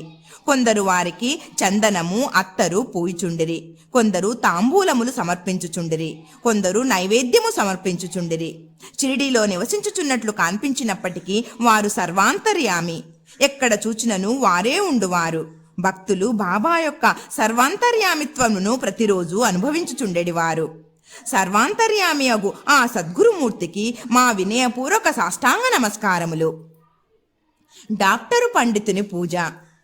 తాత్యా సాహెబ్ నూల్కర్ మిత్రుడైన డాక్టర్ పండిత్ ఒకసారి బాబా దర్శనమునకై షిరిడీ వచ్చెను. బాబాకు నమస్కరించిన పిమ్మట మసీదులో కొంతసేపు కూర్చుండెను. అతనిని దాదాభట్ కేల్కర్ వద్దకు పొమ్మని బాబా చెప్పెను. డాక్టర్ పండిత్ అటులనే దాదాభట్ వద్దకు పోయెను.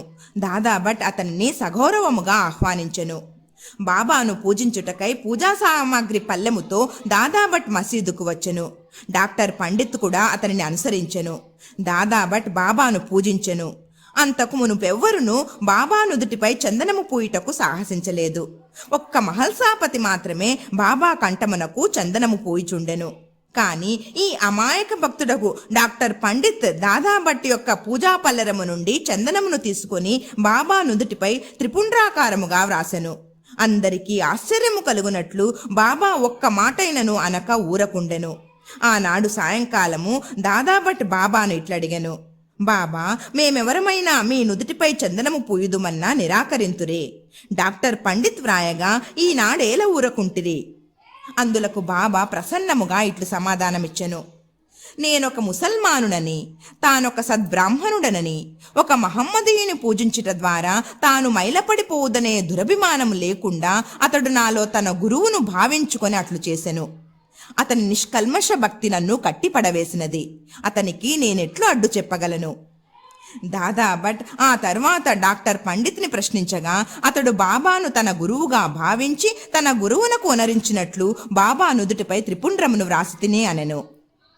భక్తులు వారి వారి భావానుసారము తమను ఆరాధించుటకు బాబా సమ్మతించినను ఒక్కొక్కసారి వారు మిక్కిలి వింతగా ప్రవర్తించువారు. ఒక్కొక్కప్పుడు పూజాద్రవ్యముల పల్లెమును విసిరివేయుచు ఉగ్రావతారమును దాల్చెడివారు. అట్టి సమయములలో బాబాను సమీపించుటకు కూడా ఎవ్వరికీ ధైర్యము చాలెడిది కాదు. ఒక్కొక్కప్పుడు భక్తులను తిట్టుచుండెను. ఒక్కొక్కప్పుడు మైనము కంటే మెత్తగా కనిపించెడివారు. అప్పుడు వారు శాంతి క్షమలకు ప్రతిరూపము వలె కనిపించుచుండిరి. బయటకి కోపముతో ఊగిపోవుచు కళ్ళెర్ర చేసినప్పటికీ వారి హృదయం మాత్రము మాతృహృదయం వలె అనురాగమయము. వెంటనే వారు తమ భక్తులను ప్రేమతో దగ్గరకు తీసి, నేనెప్పుడు ఎవరిపైనా కోపించి ఎరుగను. తల్లి తన బిడ్డలను ఎక్కడైనా తరిమివేయునా, సముద్రము తనను చేరు నదులనెప్పుడైనా తిరగగొట్టునా, నేను మిమ్మల్ని ఎందుకు నిరాదరించెదను? నేనెప్పుడు మీ యోగక్షేమములనే ఆపేక్షించెదను. నేను మీ సేవకుడను. నేనెప్పుడు మీ వెంటనే ఉండి పిలిచిన పలుకుతాను. నేనెప్పుడు కోరేది మీ ప్రేమను మాత్రమే అనెడివారు. హాజీ సిద్దిక్ పాల్కే. బాబా ఎప్పుడు ఏ భక్తుని ఎట్లు ఆశీర్వదించునో ఎవరికీ తెలియదు. అది కేవలము వారి ఇచ్ఛపై ఆధారపడి ఉండును. హాజీ సిద్దిక్ పాల్కే కథ ఇందుకు ఒక ఉదాహరణము. సిద్దిక్ పాల్కే అను మహమ్మదీయుడు కళ్యాణ్ నివాసి. మక్కా మదీనా యాత్రలు చేసిన పిమ్మట షిరిడీ చేరెను. అతడు చావడి ఉత్తర భాగమున బస చేసెను. 9 నెలలు షిరిడీలోనున్నను బాబా వానిని మసీదులో పాదము పెట్టనివ్వలేదు. అతడు మసీదు ముందున్న ఖాళీ జాగాలో కూర్చునుచుండెను. పాల్కే మిక్కిలి నిరాశా నిస్పృహలకు లోనయ్యెను. ఏమి చేయుటకు అతనికి తోచకుండెను. నిరాశ చెందవద్దని, నందీశ్వరుని ద్వారా వెళ్లిన శివుడు ప్రసన్నుడైనట్లు మాధవరావు దేశపాండే ఉరఫ్ శ్యామ ద్వారా బాబా వద్దకెళ్లిన అతని మనోరథము సిద్ధించుననియు కొందరు భక్తులు అతనికి సలహా ఇచ్చిరి. అటులేయని తన తరపున బాబాతో మాట్లాడుమని శ్యామను పాల్కే వేడుకొనెను. శ్యామ అందులకు సమ్మతించి ఒకనాడు సమయము కనిపెట్టి బాబాతో ఇట్లనెను: బాబా, ఆ ముదుసలి హాజీని మసీదులో కాలు పెట్టనీయవేలా. ఎంతో మంది వచ్చి నిన్ను దర్శించిపోవచున్నారు. ఆ హాజీని మాత్రం ఎందుకు ఆశీర్వదించవు? దానికి బాబా ఇట్లని జవాబిచ్చెను: శ్యామ, ఇటువంటి విషయాలలో నీవింకా పసివాడవు. నీకివన్నీ అర్థం కావు. అల్లా ఒప్పుకొననిచో నేనేమి చేయగలను? అల్లా మీ ఆ కటాక్షము లేనిచో ఈ మసీదులో పాదము పెట్టగలుగు వారెవ్వరు. సరే, నీవు వాని వద్దకు పోయి వానిని భారవీ బావి వద్దనున్న ఇరుకు కాలిబాటకు రాగలడేమో అడుగుము. శ్యామ పోయి హాజీని ఆ విషయం అడిగి తిరిగి బాబా వద్దకొచ్చి హాజీ అందులకు సమ్మతించనని చెప్పెను. 40,000 రూపాయలు 4 వాయిదాలలో ఇవ్వగలడేమో కనుగొనమని తిరిగి బాబా అడిగెను. శ్యామ వెంటనే పోయి హాజీ తాను 4 లక్షలు కూడా ఇచ్చుటకు సిద్ధముగా ఉన్నాడని జవాబు చెప్పెను. సరే, మరలా పోయి వానిని ఇట్లడుగుము: మసీదులో ఈనాడు మేకను కోసిదము. వానికి దాని మాంసము కావలనో వృషణములు కావలనో కనుగొనుము. బాబా వారి కొళంబా అనగా మసీదులో బాబా భిక్ష చేసి తెచ్చిన పదార్థములుంచెడి మట్టి పాత్రలోనున్న చిన్న ముక్కతోనైనా సంతృష్టి చెందనని శ్యామ ద్వారా హాజీ బదులు చెప్పెను. ఇది వినగనే బాబా మిక్కిలి కోపముతో మసీదులోని కోళంబా నీటి కుండలను బయటికి విసిరివచ్చి తిన్నగా చావడిలోనున్న హాజీ వద్దకు పోయి తన కఫ్నీని పైకెత్తి పట్టుకొని తీవ్ర స్వరంతో, నన్ను గురించి ఏమనుకొనుచున్నావు? నీవేదో గొప్పవాడివని, పెద్ద హాజీవని గొప్పలు పోవుచో ఏమిటేమిటో వదులుచున్నావే. నా దగ్గర నీ ఆటలు. ఖురాను చదివి నీవు తెలుసుకున్నది ఇదేనా? మక్కా మదీనా యాత్రలు చేసి తిననే గర్వంతో నేనెవరో తెలుసుకొనలేకపోతున్నావు అనుచు ఏమేమో ఇంకనూ అతన్ని తిట్టి మసీదుకు మరలి వెళ్ళెను. బాబా ఆగ్రహావేశములను చూచి హాజీ గాబరాపడెను. ఆ పిమ్మట బాబా కొన్ని గంపల మామిడి పండ్లను కొని వాటిని హాజీకి పంపెను. తిరిగి హాజీ వద్దకు వచ్చి తన జేబులో నుంచి 55 రూపాయలు తీసి లెక్క పెట్టి హాజీ చేతిలో పెట్టెను. అప్పటి నుంచి హాజీని బాబా ప్రేమాదరములతో చూచుచూ భోజనమునకు పిలుచుచుండెను. హాజీ ఆనాటి నుండి తనకు ఇష్టం వచ్చినప్పుడల్లా మసీదులోనికి వచ్చిపోచుండెను. బాబా ఒక్కొక్కప్పుడు వానికి డబ్బునిచ్చుచుండెను. బాబా దర్బారులో అతను కూడా ఒకడయ్యెను. పంచభూతములు బాబా స్వాధీనము. బాబాకు పంచభూతములు స్వాధీనములను తెలుపుతూ 2 సంఘటనలు వర్ణించిన పిమ్మట ఈ అధ్యాయమును ముగించెదను. మొదటి సంఘటన: ఒకనాడు సాయంకాలము షిరిడీలో గొప్ప తుఫాను సంభవించెను. నల్లని మేఘములు ఆకాశమును కప్పెను. గాలి తీవ్రముగా వీచెను. ఉరుములు మెరుపులతో కుంభవృష్టి కురిసెను. కొంతసేపటిలో నేల అంతయు జలమయమయ్యెను. పశుపక్షాది జీవకోటితో సహా జనులందరూ మిక్కిలి భయపడిరి. షిరిడీ గ్రామంలో కొలువయున్న శని, శివ, పార్వతులు, మారుతి, ఖండోబా మొదలైన దేవతలెవ్వరూ వారిని ఆదుకొనలేదు. కావున వారందరూ మసీదుకొచ్చి బాబాను శరణుజొచ్చిరి. తుఫానును ఆపివేయుడని బాబాను వేడుకొనిరి. ఆపదలోనున్న జనులను చూచి బాబా మనస్సు కరిగెను. వారు బయటకు వచ్చి మసీదు అంచున నిలబడి బిగ్గరగా, ఆగు, నీ తీవ్రతను తగ్గించు, నెమ్మదించు అని గర్జించిరి. కొన్ని నిమిషములలో వర్షము తగ్గెను. గాలి వీచుట మానెను. తుఫాను ఆగిపోయెను. చంద్రుడు ఆకాశమున కనిపించెను. ప్రజలందరూ సంతృష్టి చెంది వారి వారి గృహములకు పోయిరి. రెండవ సంఘటన: ఇంకొకప్పుడు మిట్ట మధ్యాహ్నము దినులోని మంటలు అపరిమితముగా లేచెను. మంటలు మసీదు కప్పుకున్న దూలములకు తాకునట్లు ఎగయుచుండెను. మసీదులో కూర్చున్న వారికి ఏమీ చేయుటకు తోచలేదు. దినులోని కట్టెలు తగ్గింపుడని గాని నీళ్లు పోసి మంటలు చల్లార్పుడని గాని బాబాకు సలహానిచ్చుటకు వారు భయపడుచుండిరి. వారి భయాందోళనను బాబా వెంటనే గ్రహించి తమ సట్కాతో ప్రక్కనున్న స్తంభముపై కొట్టుచు, దిగు దిగు, శాంతించుము అనిరి. ఒక్కొక్క సటకా దెబ్బకు కొంచెము కొంచెము చొప్పున మంటలు తగ్గిపోయి దుని యథాపూర్వము మితముగా మండసాగెను.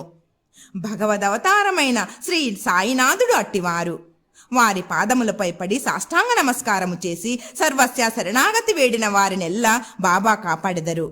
ఎవరైతే భక్తి ప్రేమలతో ఈ అధ్యాయంలోని కథలను నిత్యము పారాయణ చేసెదరో వారు కష్టముల నుండి విముక్తులగుదురు. అంతేకాక సాయి యందే అభిరుచి భక్తి కలిగి త్వరలో భగవత్ సాక్షాత్కారమును పొందెదరు. వారి కోరికలన్నీ నెరవేరి తుదకు ఏ కోరికలు లేని వారై ముక్తిని పొందెదరు. 11వ అధ్యాయము సంపూర్ణము. సద్గురు శ్రీ సాయినాథార్పణమస్తు. శుభం భవతు. 12వ అధ్యాయము. శ్రీ గణేశాయ నమః, శ్రీ సరస్వత్యై నమః, శ్రీ గురుభ్యో నమః, శ్రీ సాయినాథాయ నమః. ప్రస్తావన. కాకా మహాజని భావు సాహెబ్ ధుమాల్ నిమోన్కర్ భార్య నాసిక్ నివాసియగు ములే శాస్త్రి రామభక్తుడైన డాక్టరు. ప్రస్తావన. శిష్టులను రక్షించుటకు దుష్టులను శిక్షించుటకు భగవంతుడు అవతరించునను సంగతి పూర్వపు అధ్యాయములలో తెలుసుకున్నాము. కానీ సద్గురుమూర్తుల కర్తవ్యము దానికి భిన్నమైనది. వారికి మంచివాడును చెడ్డవాడును ఒకటే. వారు దుర్మార్గులను కనికరించి వారిని సన్మార్గమున ప్రవర్తించున్నట్లు చేసెదరు. భవసాగరమును హరించుటకు వారు అగస్త్యుల వంటి వారు. అజ్ఞానమనే చీకటిని నశింపచేయుటకు వారు సూర్యుని వంటి వారు. భగవంతుడు యోగుల హృదయమున నివసించును. వాస్తవముగా వారు భగవంతుని కంటే వేరు కాదు. సద్గురు శ్రేష్ఠుడైన శ్రీ సాయిబాబా భక్తుల క్షేమము కొరకు అవతరించిరి. జ్ఞానములో ఉత్కృష్టులై దైవీ తేజస్సుతో ప్రకాశించుచు వారు అందరినీ సమానముగా ప్రేమించెడివారు. వారికి దేనియందు అభిమానము లేకుండెను. శత్రువులు, మిత్రులు, రాజులు, పకీరులు అందరూ వారికి సమానమే. వారి పరాక్రమమును వినుడు. భక్తుల కొరకు తమ పుణ్యమునంతయు వ్యవపరిచి ఎప్పుడూ వారికి సహాయము చేయుటకు సిద్ధముగా ఉండువారు. వారికి ఇచ్చలేనిచో భక్తులు వారి వద్దకు రాలేకుండిరి. వారి వంతు రానిదే వారు బాబాను స్మరించువారు కారు.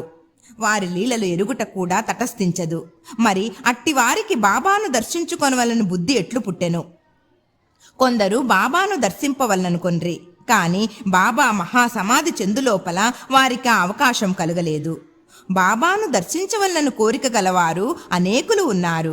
కాని వారి కోరికలు నెరవేరలేదు. అట్టివారు విశ్వాసముతో బాబా లీలలను వినినచో దర్శనము వల్ల కలుగు సంతుష్టిని పొందెదరు. కొందరు అదృష్టవశమున వారి దర్శనము చేసుకొన్నను బాబా సన్నిధిలో ఉండవలనని అనుకొనిన అచ్చట ఉండలేకుండిరి. ఎవరును తమ ఇష్టానుసారము షిరిడీ పోలేకుండిరి. అచ్చట ఉండుటకు ప్రయత్నించినను ఉండలేకుండిరి. బాబా ఆజ్ఞ ఎంతవరకు గలదో అంతవరకే వారు షిరిడీలో ఉండగలిగిరి. బాబా పొమ్మనిన వెంటనే షిరిడీ విడవవలసి వచ్చుచుండెను. కాబట్టి సర్వము బాబా ఇష్టము పైననే ఆధారపడి ఉండెను. కాకా మహాజని. ఒకప్పుడు బొంబాయి నుండి కాకా మహాజని షిరిడీకి పోయెను. అచ్చటొక వారము రోజులుండి గోకులాష్టమి ఉత్సవమును చూడవలనని అనుకొనెను. బాబాను దర్శించిన వెంటనే అతనితో బాబా ఇట్లనెరి, ఎప్పుడు తిరిగి ఇంటికి పోయేదవు? ఈ ప్రశ్న విని మహాజని ఆశ్చర్యపడెను. కాని ఏదో జవాబు ఇవ్వవలేను కదా. బాబా ఆజ్ఞ ఎప్పుడైనా అప్పుడే పోయేదని కాకా జవాబిచ్చెను. అందులకు బాబా ఇట్లనెను, రేపు పొమ్ము.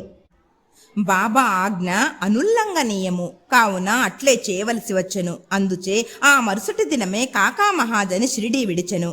బొంబాయిలో తన ఆఫీసుకు పోగానే వాని యజమాని వాని కొరకే కనిపెట్టుకుని ఉన్నట్లు తెలిసెను. ఆఫీసు మేనేజరు హఠాత్తుగా జబ్బుపడెను. కావున కాకా మహాజని ఆఫీసులో ఉండవలసిన అవసరం ఏర్పడెను. ఈ విషయమై యజమాని షిరిడీలో ఉన్న కాకా మహాజనికి ఒక ఉత్తరము కూడా వ్రాసెను. అది కొన్ని రోజుల తర్వాత తిరుగు టపాలో బొంబాయి చేరినది. భావు సాహెబ్ ధుమాల్. పైదానికి భిన్నమగు కథ ఇప్పుడు వినుడు. ప్లీడర్ వృత్తిలో నుండిన భావు సాహెబ్ ధుమాల్ ఒకసారి కోర్టు పనిపై నిఫాడ్ పోవుచుండెను. దారిలో దిగి షిరిడీకి పోయెను. బాబా దర్శనము చేసుకుని వెంటనే నిఫాడ్ పోవలనని సెలవు కోరెను. కాని బాబా అనుజ్ఞ ఇవ్వలేదు. షిరిడీలోనే ఇంకొక వారం ఉండునట్లు చేసెను. ఆ తరువాత అతడు బాబా వద్ద సెలవు పొంది నిఫాడ్ చేరగా అక్కడి మెజిస్ట్రేటుకు కడుపు నొప్పి వచ్చి కేసు వాయిదా పడనని తెలిసెను. తరువాత ఆ కేసు విచారణ కొన్ని నెలల వరకు సాగెను. 4 మెజిస్ట్రేటులు దానిని విచారించిరి. తుట్టతుదకు ధుమాల్ దానిని గెలిచెను. అతని కక్షిదారు విడుదలయ్యెను. నిమోన్కర్ భార్య. గౌరవ మెజిస్ట్రేటు అగు నానాసాహెబ్ నిమోన్కర్ తన భార్యతో షిరిడీలో కొంతకాలముండెను. ఆ దంపతులు తమ సమయమంతయు మసీదులోనే గడుపుచు బాబా సేవ చేయుచుండిరి. బేలాపూరులోనున్న వారి కుమారుడు జబ్బు పడినట్లు కబురు వచ్చెను. బేలాపూర్ పోయి తన కుమారుని అక్కడున్న తమ బంధువులను చూచి అక్కడ కొన్ని దినములు ఉండవలనని తల్లి అనుకొనెను. కాని బేలాపూర్ పోయి ఆ మరుసటి దినమునకే షిరిడి తిరిగి రావాలని భర్త చెప్పెను. ఆమె సందిగ్ధములో పడెను. ఏమి చేయుటకు తోచలేదు. ఆమె దైవమైన శ్రీ సాయినాథుడే ఆమెనప్పుడు ఆదుకొనెను. బేలాపూరుకు పోవుటకు ముందు ఆమె బాబా దర్శనమునకై వెళ్ళెను. అప్పుడు బాబా సాటేవాడ ముందర నానాసాహెబ్ మొదలగు వారితో ఉండెను. ఆమె బాబా వద్దకు పోయి సాష్టాంగ నమస్కారము చేసి బేలాపూరు పోవుటకు అనుమతినిమ్మని కోరెను. అప్పుడు బాబా ఆమెతో ఇట్లు చెప్పెను, వెళ్ళుము, ఆలస్యము చేయవద్దు. హాయిగా బేలాపూరులో 4 రోజులుండిరా. నీ బంధువులందరినీ చూచి నింపాదిగా షిరిడీకి రమ్ము. బాబా మాటలెంత సమయానుకూలంగా నుండెనో గమనించుడు. నిమోన్కర్ ఆదేశమును బాబా ఆజ్ఞ రద్దు చేసెను. నాసిక్ నివాసియగు ములే శాస్త్రి. ములే శాస్త్రి పూర్వాచార పరాయణుడైన బ్రాహ్మణుడు, నాసిక్ నివాసి. ఆయన షట్శాస్త్ర పారంగతుడు, జ్యోతిష సాముద్రిక శాస్త్రములలో దిట్ట. అతడు నాగపూరుకు చెందిన కోటీశ్వరుడగు బాపూ సాహెబ్ బూటీని కలుసుకొనుటకు షిరిడీకి వచ్చెను.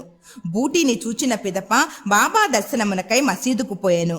బాబా తన డబ్బుతో మామిడి పండ్లను, కొన్ని పలహారపు వస్తువులను కొని మసీదులోనున్న వారికి పంచిపెట్టుచుండెను. మామిడి పండును బాబా ఒక చిత్రమైన విధముగా అన్ని వైపులా నొక్కెడివారు, తినువారు. ఆ పండును నోట పెట్టుకొని చప్పరించగానే రసమంతయు నోటిలోనికి పోయి తొక్క టెంక మిగిలిడివి. అరటి పండ్లను ఒలిచి గుజ్జును భక్తులకు పంచిపెట్టి తొక్కలు బాబా తమ వద్ద ఉంచుకొనిడివారు. ములే శాస్త్రి సాముద్రికము తెలిసిన వాడగుటచే పరీక్షించుటకై బాబాను చేయి చాచుడని అడిగెను. బాబా దానిని అసలు పట్టించుకొనక 4 అరటి పండ్లు అతని చేతిలో పెట్టిరి. తరువాత అందరూ వాడా చేరిరి. ములే శాస్త్రి స్నానము చేసి మడిబట్టలు కట్టుకొని అగ్నిహోత్రము మొదలగునవి ఆచరించుటకు మొదలెడెను. బాబా మామూలుగానే లెండి తోటకు బయలుదేరెను. మార్గమధ్యమున బాబా హఠాత్తుగా గేరు అనగా ఎర్రరంగు తయారుగా ఉంచుడు, ఈనాడు కాషాయ వస్త్రమును ధరించెదను అని అనెను. ఆ మాటలెవరికీ బోధపడలేదు. కొంతసేపటికి బాబా లెండి తోట నుంచి తిరిగి వచ్చెను. మధ్యాహ్న హారతి కొరకు సర్వము సిద్ధమయ్యెను. మధ్యాహ్న హారతికి తనతో వచ్చెదరా అని ములే శాస్త్రిని బూటీ అడిగెను.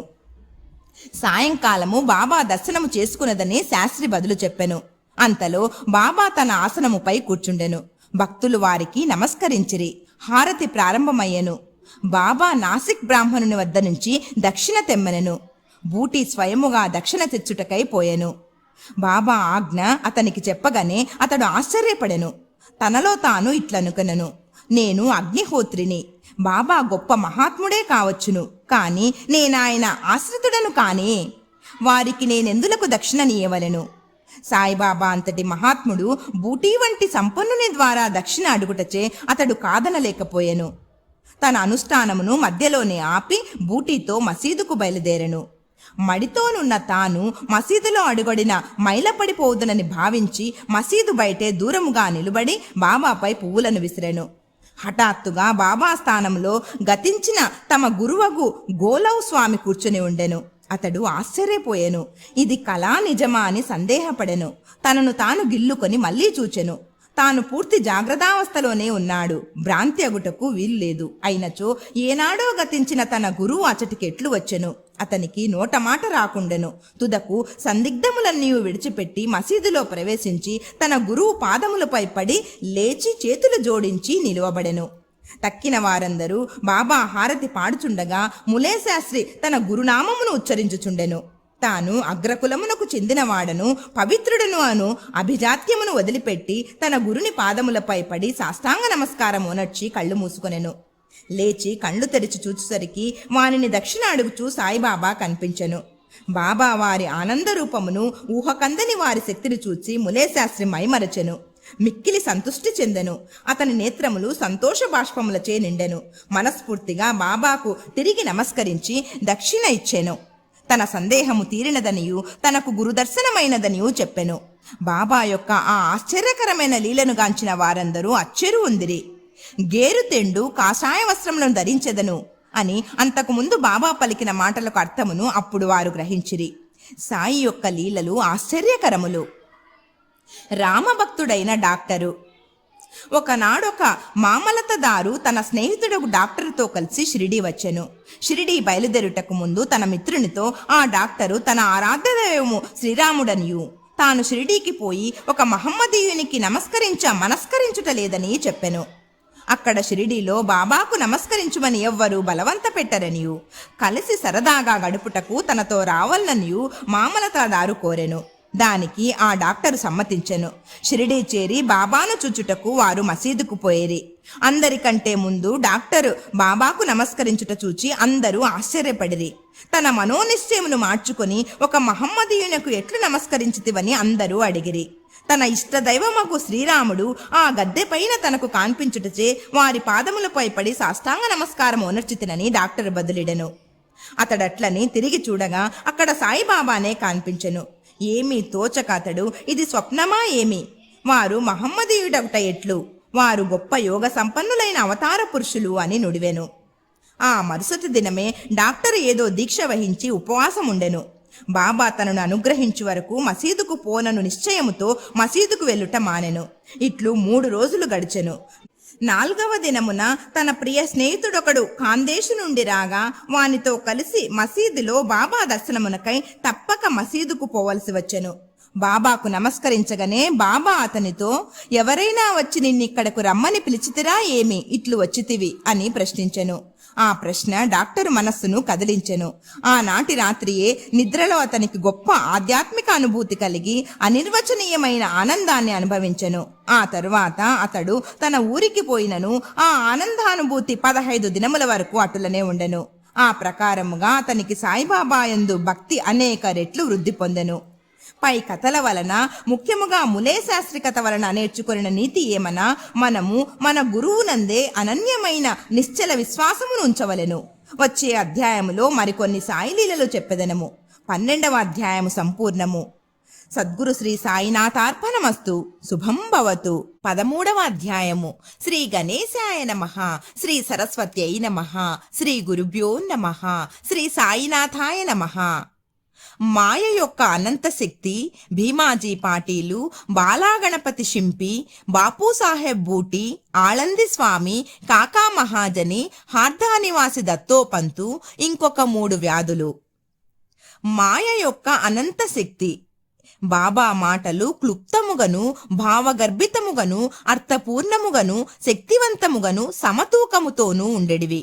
వారు ఎప్పుడూ తృప్తిగా నిశ్చింతగా ఉండువారు. బాబా ఇట్లనిరి, నేను పకీరు అయినప్పటికీ ఇల్లు వాకిలి భార్యాబిడ్డలు తదితర బాదరబందీలేవీ లేకుండా ఎక్కడికి కదలక ఒకచోట కూర్చుని ఉన్నప్పటికీ తప్పించుకొనలేని మాయ నన్నును బాధించుచున్నది. నేను నన్ను మరచినను ఆమెను మరువలేకున్నాను. ఎల్లప్పుడూ ఆమె నన్ను ఆవరించుచున్నది. హరి యొక్క ఆ ఆదిమాయ బ్రహ్మాదులనే చికాకుపరచుచుండగా నా వంటి దుర్బలుడైన పకీరుననగానెంత? హరి ప్రసన్నుడైనప్పుడే ఆ మాయ నుండి తప్పించుకొనుట సాధ్యం. నిరంతర హరి భజనయే దానికి మార్గం. మాయాశక్తిని గూర్చి బాబా ఆ విధంగా పలికెను.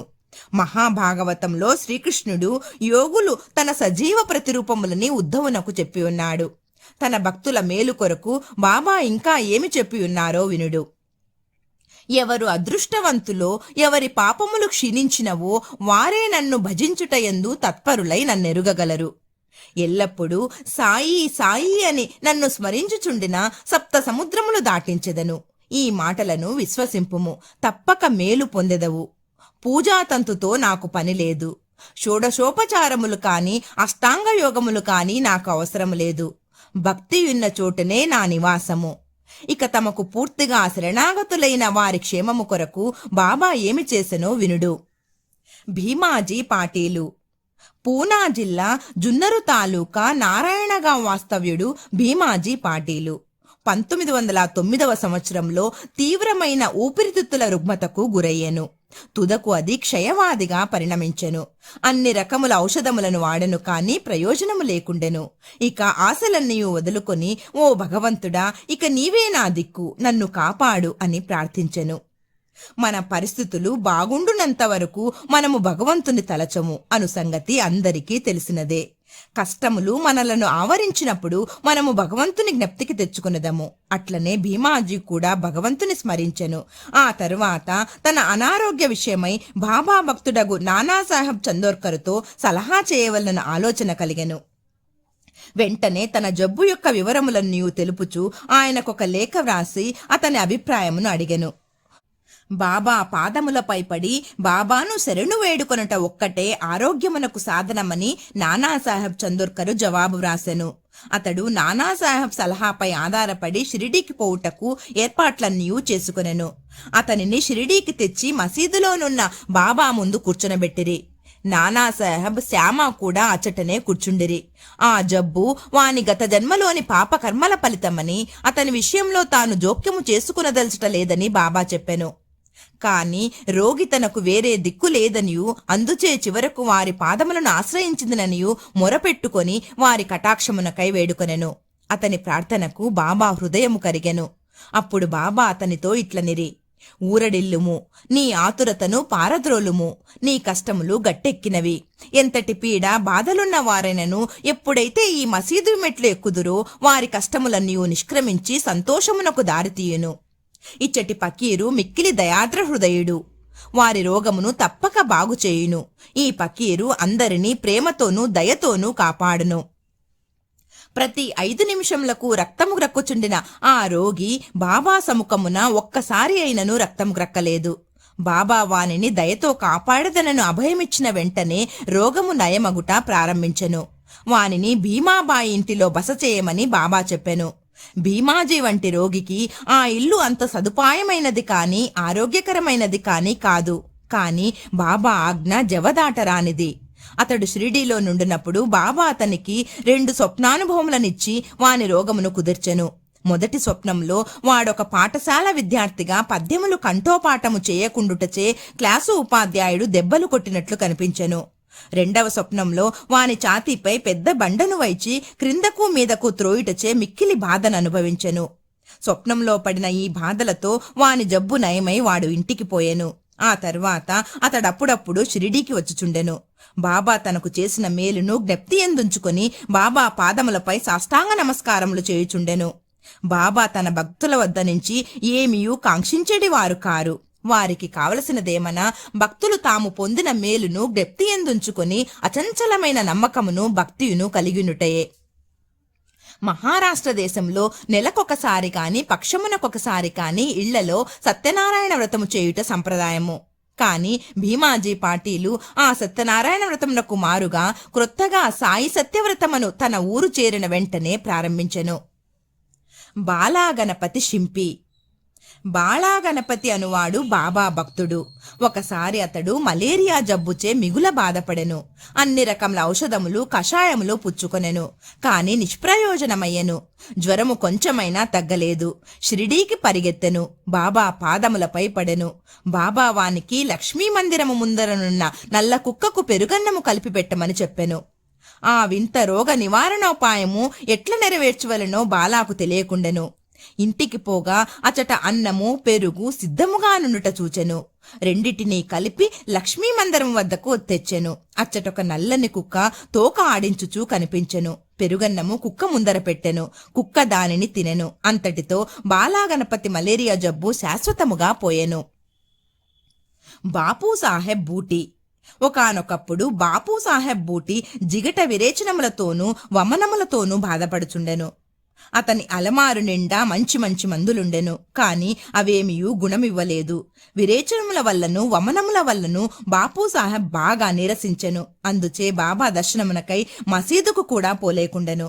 బాబా అతనిని మసీదుకు రమ్మని కబురు పంపి అతడు రాగానే తన ముందు కూర్చుండబెట్టుకొని తమ చూపుడు వేలు ఆడించుచూ, జాగ్రత్త, నీవిక విరేచనము చేయకూడదు, వమనము కూడా ఆగవలెను అనెను.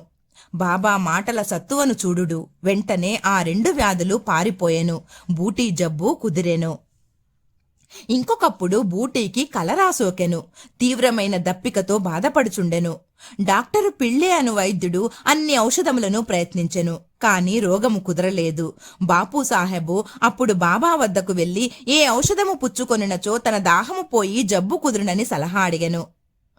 బాదాము పప్పు, పిస్తా, అక్రోటు నానపెట్టి పాలు చక్కెరలో ఉడికించి పుచ్చుకొనినచో రోగము కుదురునని బాబా చెప్పెను. ఇది జబ్బును మరింత హెచ్చించునని ఏ డాక్టరైనా చెప్పును. కాని బాపు సాహెబు బాబా ఆజ్ఞను శిరసావహించెను. పాలతో తయారు చేసి దాన్ని సేవించెను. విచిత్రముగా రోగము వెంటనే కుదిరెను. ఆళంది స్వామి. ఆళంది నుండి ఒక సన్యాసి బాబా దర్శనమునకై షిరిడీకి వచ్చెను. అతనికి చెవిపోటు ఎక్కువగా ఉండి నిద్ర పట్టకుండెను. శస్త్రచికిత్స కూడా చేయించుకునెను. కాని వ్యాధి నయము కాలేదు. బాధ ఎక్కువగా ఉండెను. ఏమి చేయుటకు తోచకుండెను. తిరిగి పోవునప్పుడు బాబా దర్శనమునకై వచ్చెను. అతని చెవిపోటు తగ్గుటకు ఏదైనా చేయుమని శ్యామ ఆ సన్యాసి తరపున బాబాను వేడుకొనెను. బాబా అతనిని ఇట్లు ఆశీర్వదించెను. అల్లా అచ్చా కరేగా, అంటే భగవంతుడు నీకు మేలు చేయును. ఆ సన్యాసి పూనా చేరి ఒక వారము రోజుల పిమ్మట షిరిడీకి ఉత్తరం రాసెను. ఆ ఉత్తరములో తన చెవిపోటు తగ్గిననియు, కాని ఇంకనూ వాపు తగ్గలేదనియూ రాసెను. వాపు పోగొట్టుకొనుటకై శస్త్రచికిత్స చేయించుకొనవల్లని బొంబాయి వెళ్ళెను. డాక్టర్లు చెవి పరీక్ష చేసి శస్త్రచికిత్స అవసరము లేదని చెప్పిరి. బాబా వాక్కుకున్న శక్తి అంత అద్భుతమైనది. కాకా మహాజని. కాకా మహాజని అను ఇంకొక భక్తుడు కలడు. అతడు నీళ్ల విరేచనములతో బాధపడుచుండెను. బాబా సేవకు ఆటంకము లేకుండునట్లు ఒక చెంబు నిండా నీళ్లు పోసుకొని దానిని మసీదులో ఒక మూల పెట్టుకొనెను. అవసరం వచ్చినప్పుడెల్లా పోవుచుండెను. సర్వజ్ఞుడైన బాబాతో ఏమీయూ చెప్పనక్కరలేదని, బాబాయే త్వరలో తనకు స్వస్థత చేకూర్చుననియూ కాకా నమ్మెను. మసీదు ముందర రాళ్లు తాపన చేయుటకు బాబా సమ్మతించెను. కావున పని ప్రారంభమయ్యెను.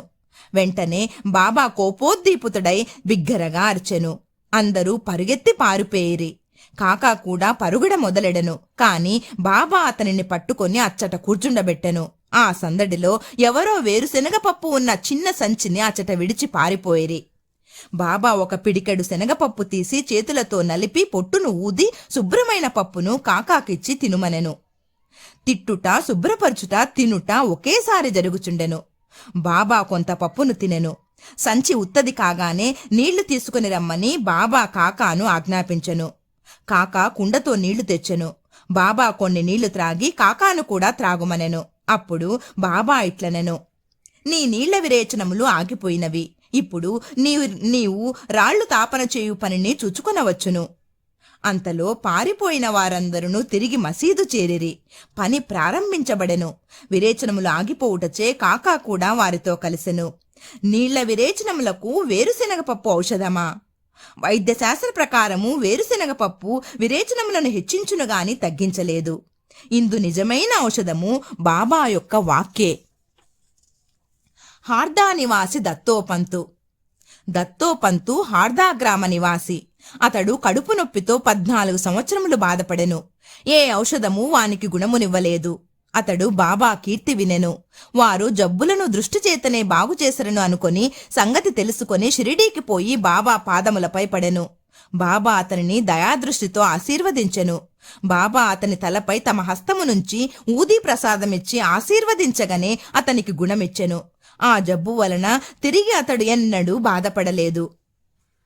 ఇంకొక 3 వ్యాధులు. మాధవరావు దేశపాండే మూల వ్యాధిచే బాధపడెను. సోనాముఖి కషాయమును బాబా వానికిచ్చెను. ఇది వానికి గుణమిచ్చెను. 2 సంవత్సరముల పిమ్మట జబ్బు తిరగదోడెను. మాధవరావు ఇదే కషాయమును బాబా ఆజ్ఞ లేకుండా పుచ్చుకొనెను. కాని వ్యాధి అధికమాయెను. తిరిగి బాబా ఆశీర్వాదంతో నయమయ్యెను. కాకా మహాజని అన్నగారైన గంగాధర పంతు అనేక సంవత్సరములు కడుపు నొప్పితో బాధపడెను. బాబా కీర్తి విని షిరిడీకి వచ్చెను. కడుపు నొప్పి బాగు చేయమని బాబాను వేడెను. బాబా వాని కడుపును తమ హస్తంతో స్పృశించి భగవంతుడే బాగు చేయగలడు అనెను. అప్పటి నుండి అతని కడుపు నొప్పి తగ్గి వ్యాధి పూర్తిగా నయమయ్యెను. ఒకప్పుడు నానాసాహెబ్ చందోర్కరు కడుపు నొప్పితో మిగుల బాధపడెను. ఒకనాడు రాత్రింబవళ్ళు ఆ బాధతో సతమతమయ్యెను. డాక్టర్లు మందులు ఇంజెక్షన్లు ఇచ్చిరి, కాని అవి ఫలించలేదు. అప్పుడతడు బాబా వద్దకు వచ్చెను. బాబా ఆశీర్వదించెను. వెంటనే అతని జబ్బు పూర్తిగా తొలగిపోయిను. ఈ కథలన్నీ నిరూపించినదేమనా, అన్ని వ్యాధులు బాగుటకు అసలైన ఔషధము బాబా యొక్క వాక్కు, ఆశీర్వాదములు మాత్రమే కాని ఔషధములు కావు. 13వ అధ్యాయం సంపూర్ణము. సద్గురు శ్రీ సాయినాథార్పణమస్తు. శుభం భవతు. 14వ అధ్యాయము. శ్రీ గణేశాయ నమః. శ్రీ సరస్వత్యై నమః. శ్రీ గురుభ్యో నమః. శ్రీ సాయినాథాయ నమః. ప్రస్తావన. నాందేడు పట్టణ నివాసియగు రతన్జీ దక్షిణ మీమాంస, దక్షిణ గురించి ఇంకొకరి వర్ణన. ప్రస్తావన. గత అధ్యాయములో బాబా యొక్క వాక్కు, ఆశీర్వాదములచే అనేకమైన అసాధ్య రోగములెట్లు నయమయ్యనో వర్ణించితిమి. ఈ అధ్యాయములో రతన్జీ వాడియా అనువానిని బాబా ఆశీర్వదించి సంతానము ఎట్లు కలుగజేసునో వర్ణించెదము. ఈ యోగీశ్వరుని జీవితము లోపల వెలుపల కూడా సహజముగా అత్యంత మధురముగా నుండును. వారు నడిచినా, భుజించినా, మాట్లాడినా, ఏ పని చేసినను అన్నియు మధురముగా నుండును. వారి జీవితము మూర్తీభవించిన ఆనందము. శ్రీ సాయి తమ భక్తులు జ్ఞప్తి అందుంచుకొను నిమిత్తము వానిని చెప్పిరి. భక్తులు చేయవలసిన పనులు అనేక కథల రూపముగా బోధించిరి. క్రమముగా అవి అసలైన మతమునకు మార్గమును చూపును. ప్రపంచములోని జనులందరూ హాయిగా ఉండవలనని బాబా ఉద్దేశము. కాని వారు జాగ్రత్తగా ఉండి జీవితాశయము అనగా ఆత్మసాక్షాత్కారమును సంపాదించవలనని వారి ఉద్దేశము.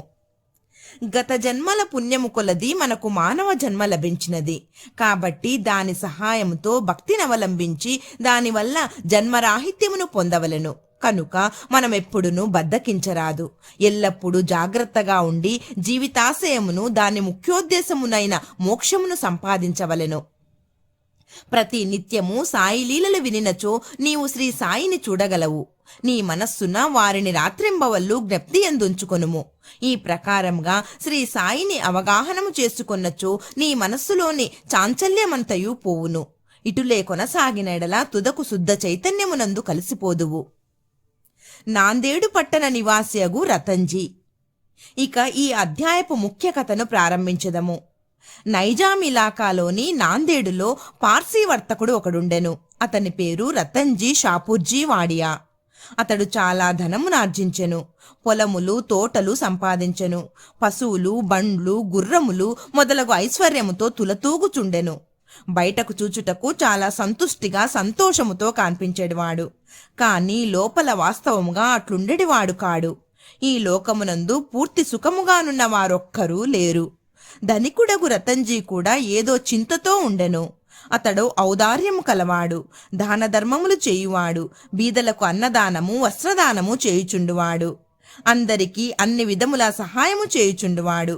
చూచిన వారందరూ అతడు మంచివాడు, సంతోషముగా ఉన్నాడని అనుకొనిరి. కాని రతన్జీ చాలా కాలం వరకు సంతానము లేకపోవుటచే నిరుత్సాహి అయి ఉండెను. భక్తి లేని హరికథ వలె, వరుసలేని సంగీతము వలె, జందము లేని బ్రాహ్మణుని వలె, ప్రపంచ జ్ఞానము లేని శాస్త్రవేత్త వలె, పశ్చాత్తాపము లేని యాత్ర వలె, కంఠాభరణము లేని అలంకారము వలె రతన్జీ జీవితము పుత్ర సంతానము లేక నిష్ప్రయోజనముగాను, కళావిహీనముగాను ఉండెను.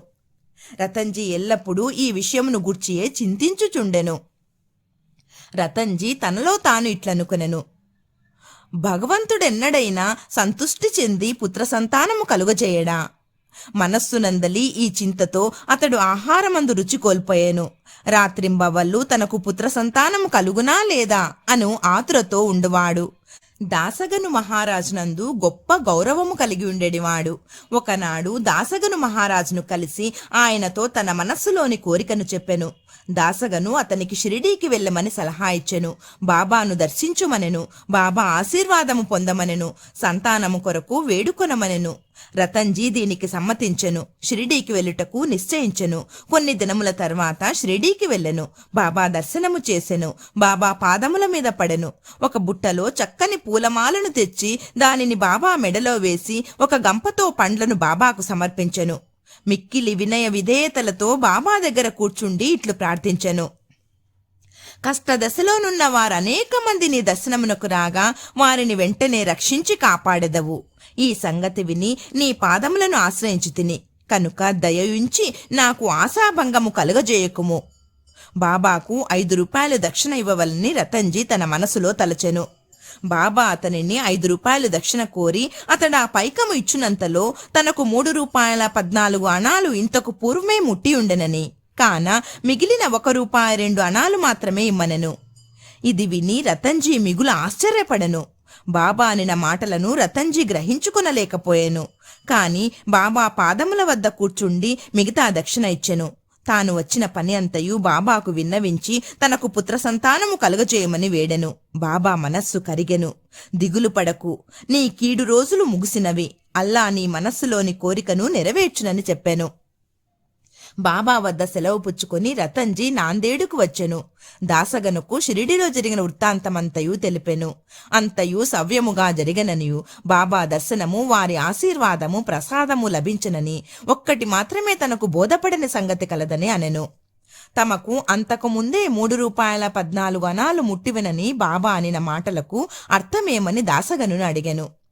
ఇంతకు మునుపు నేనెప్పుడూ షిరిడీకి వెళ్ళి ఉండలేదే. నా వల్ల బాబాకు 3 రూపాయల 14 అణాలు ఎట్లు ముట్టెను అని దాసగనుకు కూడా ఒక చిక్కు సమస్యగా తోచెను. దానిని గూర్చి కొంతసేపు ఆలోచించెను. కొంతకాలమైన పిమ్మట అతనికే దాని వివరమంతయు తట్టెను. మౌలానా సాహెబ్ అను మహాత్ముని రతన్జీ అంతకు మునుపు సత్కరించిన విషయము జ్ఞాపకమునకు వచ్చెను. నాందేడులో మౌలానా సాహెబ్ గూర్చి తెలియని వారు లేరు. వారు నెమ్మదైన యోగి. రతన్జీ షిరిడీకి పోవ నిశ్చయించగానే ఈ మౌలానా సాహెబ్ రతన్జీ ఇంటికి వచ్చెను. ఆనాటి ఖర్చు సరిగ్గా 3 రూపాయల 14 అణాలు అగుట చూచి అందరూ ఆశ్చర్యపడిరి. అందరికీ బాబా సర్వజ్ఞుడని స్పష్టపడినది. వారు షిరిడీలో ఉన్నప్పటికీ దూరములో ఏమి జరుగుచుండెనో వారికి తెలియచుండెను. లేనిచో మౌలానా సాహెబ్కిచ్చిన 3 రూపాయల 14 అణాల సంగతి బాబాకెట్లు తెలియగలదు. వారిద్దరూ ఒకటే అని గ్రహించిరి. దాసగను చెప్పిన సమాధానమునకు రతన్జీ సంతుష్టి చెందెను. అతనికి బాబా యందు స్థిరమైన నమ్మకము కలిగెను. భక్తి హెచ్చాయెను. కొద్ది కాలము పిమ్మట అతనికి పుత్ర సంతానము కలిగెను. ఆ దంపతుల ఆనందమునకు మితి లేకుండెను. కొన్నాళ్లకు వారికి 12 సంతానము కలిగిరి. కాని 4 మాత్రము బ్రతికిరి. ఈ అధ్యాయము చివరన హరివినాయక్ సాటే అనువాడు తన మొదటి భార్య కాలము చేసిన పిమ్మట 2వ వివాహము చేసుకొనినచో పుత్ర సంతానము కలుగునని బాబా ఆశీర్వదించిన కథ కలదు. అట్లే 2వ భార్య వచ్చిన పిమ్మట వారికి 2 కుమార్తెలు కలిగిరి. అతడు నిరుత్సాహము చెందెను. కాని బాబా మాటలెన్నటికీ అసత్యములు కానేరవు. 3వసారి అతనికి కొడుకు పుట్టెను. ఇట్లు బాబా వాక్యము నిజమైనది. అంతనతడు మిక్కిలి సంతుష్టి చెందెను. దక్షిణ మీమాంస. దక్షిణ గూర్చి క్లుప్తముగా చెప్పి ఈ అధ్యాయమును ముగించెదము. బాబా తమను చూచుటకు వెళ్లిన వారి వద్ద నుండి దక్షిణ పుచ్చుకొనుట అందరికీ తెలిసిన సంగతే. బాబా పకీరైనచో, వారికి దేనియందు అభిమానము లేకున్నచో వారు దక్షిణను ఎందుకు అడగవలెను? వారు ధనము నేల కాంక్షించవలనని ఎవరైనా అడగవచ్చును. దీనికి పూర్తి సమాధానమిది. మొట్టమొదట బాబా ఏమియూ పుచ్చుకొనెడివారు కారు. కాల్చిన అగ్గిపుల్లలను జాగ్రత్తగా పెట్టుకుని జేబులో వేసుకునేవారు. భక్తులను కాని తదితరులను కాని బాబా ఏమియూ అడిగేవారు కారు. ఎవరైనా 1 కాని 2 కాని కాసులు ఇచ్చినచో వానితో నూనె పొగాకు కొనెడివారు. బీడీ గాని చిలుము గాని పీల్చేవారు. రిక్తహస్తములతో యోగులను చూడరాదని కొందరు 1 కాని 2 కాని పైసలను బాబా ముందర పెట్టేవారు. 1 కాని ఇచ్చినచో బాబా జేబులో ఉంచుకునేవారు. అర్ధనా ఇచ్చినచో తిరిగి ఇచ్చేడివారు. బాబా కీర్తి అన్ని దిశలకు వ్యాపించిన తర్వాత అనేక మంది బాబా దర్శనమునకై గుంపులు గుంపులుగా వచ్చుచుండిరి. అప్పుడు బాబా వారిని దక్షిణ అడుగుచుండెను. దేవుని పూజ యందు బంగారం నాణము లేనిదే ఆ పూజ పూర్తి కాదు అని వేదము చెప్పుచున్నది. దేవుని పూజ యందు నాణెము అవసరమైనచో యోగుల పూజలో మాత్రమేలా ఉండరాదు. శాస్త్రములలో కూడా ఏమని చెప్పబడినదో వినుడు. భగవంతుని, రాజుని, యోగిని, గురుని దర్శించుటకు పోయినప్పుడు రిక్తహస్తములతో పోరాదు. నాణెము కాని డబ్బు కాని సమర్పించవలను. ఈ విషయము గుర్చి ఉపనిషత్తులు ఏమని ఘోషించుచున్నవో చూచెదము. బృహదారణ్యకోపనిషత్తులో ప్రజాపతి దేవతలకు, మానవులకు, రాక్షసులకు దా అను అక్షరమును బోధించెను. ఈ అక్షరము వల్ల దేవతలు దమము అవలంబించనని గ్రహించిరి. అనగా ఆత్మను స్వాధీనమందుంచుకొనుట.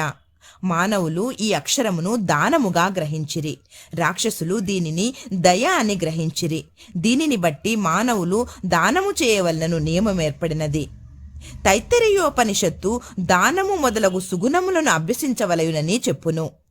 దానము గట్టి విశ్వాసముతోనూ ధారాళముగను అనకువతోనూ భయముతోనూ కనికరముతోనూ చేయవలను. భక్తులకు దానము గూర్చి బోధించుటకు, ధనమందు వారికి గల అభిమానమును పోగొట్టుటకు, వారి మనములను శుభ్రపరచుటకు బాబా దక్షిణ అడుగుచుండెను. కాని ఇందులో ఒక విశేషమున్నది. బాబా తాము పుచ్చుకున్న దానికి 100 రెట్లు తిరిగి ఇవ్వవలసి వచ్చుచుండెను. ఇట్లా అనేక మందికి జరిగెను. దీనికొక ఉదాహరణము గణపతిరావు బోడస్ అను ఒక ప్రముఖ నటుడు తన మరాఠీ జీవిత చరిత్రలో గడియ గడియకు బాబా దక్షిణ అడుగుచుండుట చేత ధనముంచుకొను సంచి తీసి బాబా ముందు కుమ్మరించి తిననియు. దీని ఫలితముగా ఆనాటి నుండి తన జీవితంలో ధనమునకు ఎట్టి లోటు లేకుండానని వ్రాసెను. ఎల్లప్పుడూ కావలసినంత ధనము గణపతిరావు బోడస్కు దొరుకుచుండెను. బాబా దక్షిణ అడిగినప్పుడు ధనమే ఇవ్వనక్కర అవసరం లేదు. పెక్కు సంఘటన వల్ల ఈ విషయము తెలియచున్నది. దీనికి 2 ఉదాహరణములు. బాబా 15 రూపాయల దక్షిణ ఇమ్మని ప్రొఫెసర్ జీబీ నార్కేన్ అడగగా అతడు తన వద్ద దమ్మిడి అయినా లేదనెను. దానికి బాబా ఇట్లనెను, నీ వద్ద ధనము లేదని నాకు తెలియను, కాని నీవు యోగ వాసిష్టము చదువుచున్నావు కదా, దాని నుంచి నాకు దక్షిణ ఇమ్ము. దక్షిణ అనగా ఇచ్చట గ్రంథము నుంచి నేర్చుకొనిన విషయములను జాగ్రత్తగా హృదయంలో దాచుకొనమని అర్థము. ఇంకొకసారి తర్కడ్ భార్యను 6 రూపాయల దక్షిణ ఇమ్మని బాబా అడిగెను. తన వద్ద పైకము లేకుండుటిచే ఆమె మిగుల చిన్నబోయెను. అప్పుడు అక్కడనే ఉన్న ఆమె భర్త బాబా వాక్కులకు అర్థము చెప్పెను. తన 6 శత్రువులను, కామ క్రోధ లోబాదులను తమకు పూర్తిగా సమర్పించవలనని బాబా భావమని అతడు తన భార్యకు వివరించెను. దానికి బాబా పూర్తిగా సమ్మతించెను. బాబా దక్షిణ రూపంగా కావలసినంత ధనము వసూలు చేసినప్పటికీ దానినంతయు వారు ఆనాడే పంచిపెట్టుచుండిరి. ఆ మరుసటి ఉదయమునకు బాబా మామూలు పేద పకీరు అగుచుండెను. 10 సంవత్సరముల కాలము 1000 కొలది రూపాయలను దక్షిణ రూపంగా పుచ్చుకొనినను మహాసమాధి చెందునాటికి 7 రూపాయలు మాత్రమే వారి చెంత మిగిలెను. 1000 ఏళ్ల బాబా దక్షిణ పుచ్చుకొనుట భక్తులకు దానమును త్యాగమును నేర్పుట కొరకే. దక్షిణ గూర్చి ఇంకొకరి వర్ణన. బివి దేవ్ ఠానా నివాసి, ఉద్యోగ విరమణ చెందిన మామలతాదారు, బాబా భక్తుడు. దక్షిణ గూర్చి ఆయన శ్రీ సాయిలీలా మాసిక పత్రికలో ఇట్లు వ్రాసి ఉన్నారు. బాబా అందరినీ దక్షిణ అడుగువారు కారు. అడగకుండా ఇచ్చినచో ఒక్కొక్కప్పుడు పుచ్చుకొనడివారు, ఇంకొకప్పుడు నిరాకరించువారు. బాబా కొంతమంది భక్తుల వద్ద దక్షిణ అడుగుచుండెను. బాబా అడిగినచో ఇచ్చేదమను వారి వద్ద బాబా దక్షిణ పుచ్చుకొనడివారు కారు. తమ ఇష్టమునకు వ్యతిరేకంగా ఎవరైనా దక్షిణ ఇచ్చినచో బాబా దానిని ముట్టేవారు కారు. ఎవరైనా దక్షిణ తమ ముందుంచినచో దానిని తిరిగి తీసుకొని పొమ్మనుచుండిరి. బాబా అడిగడు దక్షిణ పెద్ద మొత్తములు గాని చిన్న మొత్తములు గాని భక్తుల కోరికలు, భావము, వసతి బట్టి ఉండును. స్త్రీలు, పిల్లల వద్ద కూడా బాబా దక్షిణ అడుగుచుండెను. వారు అందరు ధనికులను కాని అందరు బీదలను కాని దక్షిణ అడగలేదు. తాము అడిగినను దక్షిణ ఇయ్యని వారిపై బాబా కోపించుండలేదు. ఎవరి ద్వారానైనా భక్తులు దక్షిణ పంపినచో తెచ్చిన వారు దానిని మర్చినప్పుడు వారికి దానిని గూర్చి జ్ఞప్తికి తెచ్చి ఆ దక్షిణను పుచ్చుకొనివారు. ఒక్కొక్కప్పుడు చెల్లించిన దక్షిణ నుంచి కొన్ని రూపాయలు తిరిగి ఇచ్చి పూజలో పెట్టుకొనమనడువారు. దీనివలన భక్తునికి మిక్కిలి ప్రయోజనము కనిపించుచుండెను. అనుకున్న దానికంటే ఎక్కువ ఇచ్చినచో కావలసిన దానినే ఉంచుకొని మిగతా దానిని తిరిగి ఇచ్చివేయుచుండ్రి. ఒక్కొక్కప్పుడు భక్తులు అనుకున్న దానికంటే ఎక్కువగా ఇవ్వమనుచుండువారు. లేదనిచో ఎవరి వద్దనైనా బదులు పుచ్చుకొని కాని అడిగి తీసుకొని కాని ఇవ్వమనుచుండిరి. కొందరి వద్ద నుంచి ఒకే రోజు 3-4 సార్లు దక్షిణ కోరుచుండిరి. దక్షిణ రూపముగా వసూలైన పైకము నుంచి బాబా కొంచెము మాత్రమే చిలుమునకు, ధుని కొరకు ఖర్చు పెట్టుచుండిరి. మిగతా దానినంతయు బీదలకు దానము చేయుచుండెడివారు. 50 రూపాయలు మొదలు 1 రూపాయి వరకును ఒక్కొక్కరికి నిత్యము దానము చేయుచుండువారు. షిరిడీ సంస్థానములోనున్న విలువైన వస్తువులన్నీయు రాధాకృష్ణమాయి సలహాచే భక్తులు తెచ్చి ఇచ్చిరి. ఎవరైనా విలువైన వస్తువులు తెచ్చినచో బాబా వారిని తిట్టెడివారు. నానాసాహెబ్ చందోర్కర్తో తన ఆస్తి అంతయు 1 కౌపీనము, 1 విడిగుడ్డ, 1 కప్పిని, 1 తంబిరేలు గ్లాసు మాత్రమే అనియు. అయినప్పటికీ భక్తులు అనవసరమైన, నిష్ప్రయోజనమైన విలువైన వస్తువులు తెచ్చుచున్నారని అనుచుండెడివారు. మన పారమార్థికమునకు ఆటంకములు రెండు కలవు. మొదటిది స్త్రీ, రెండవది ధనము. షిరిడిలో బాబా ఈ రెండు సంస్థలను నియమించి ఉన్నారు. అందొకటి దక్షిణ, రెండవది రాధాకృష్ణమాయి. తన భక్తులు ఈ రెంటిని ఎంతవరకు విడిచిపెట్టిరో పరీక్షించుటకై బాబా వీరిని నియమించెను. భక్తులు రాగానే దక్షిణ అడిగి పుచ్చుకొని బడికి అనగా రాధాకృష్ణమాయి గృహమునకు పంపుచుండిరి.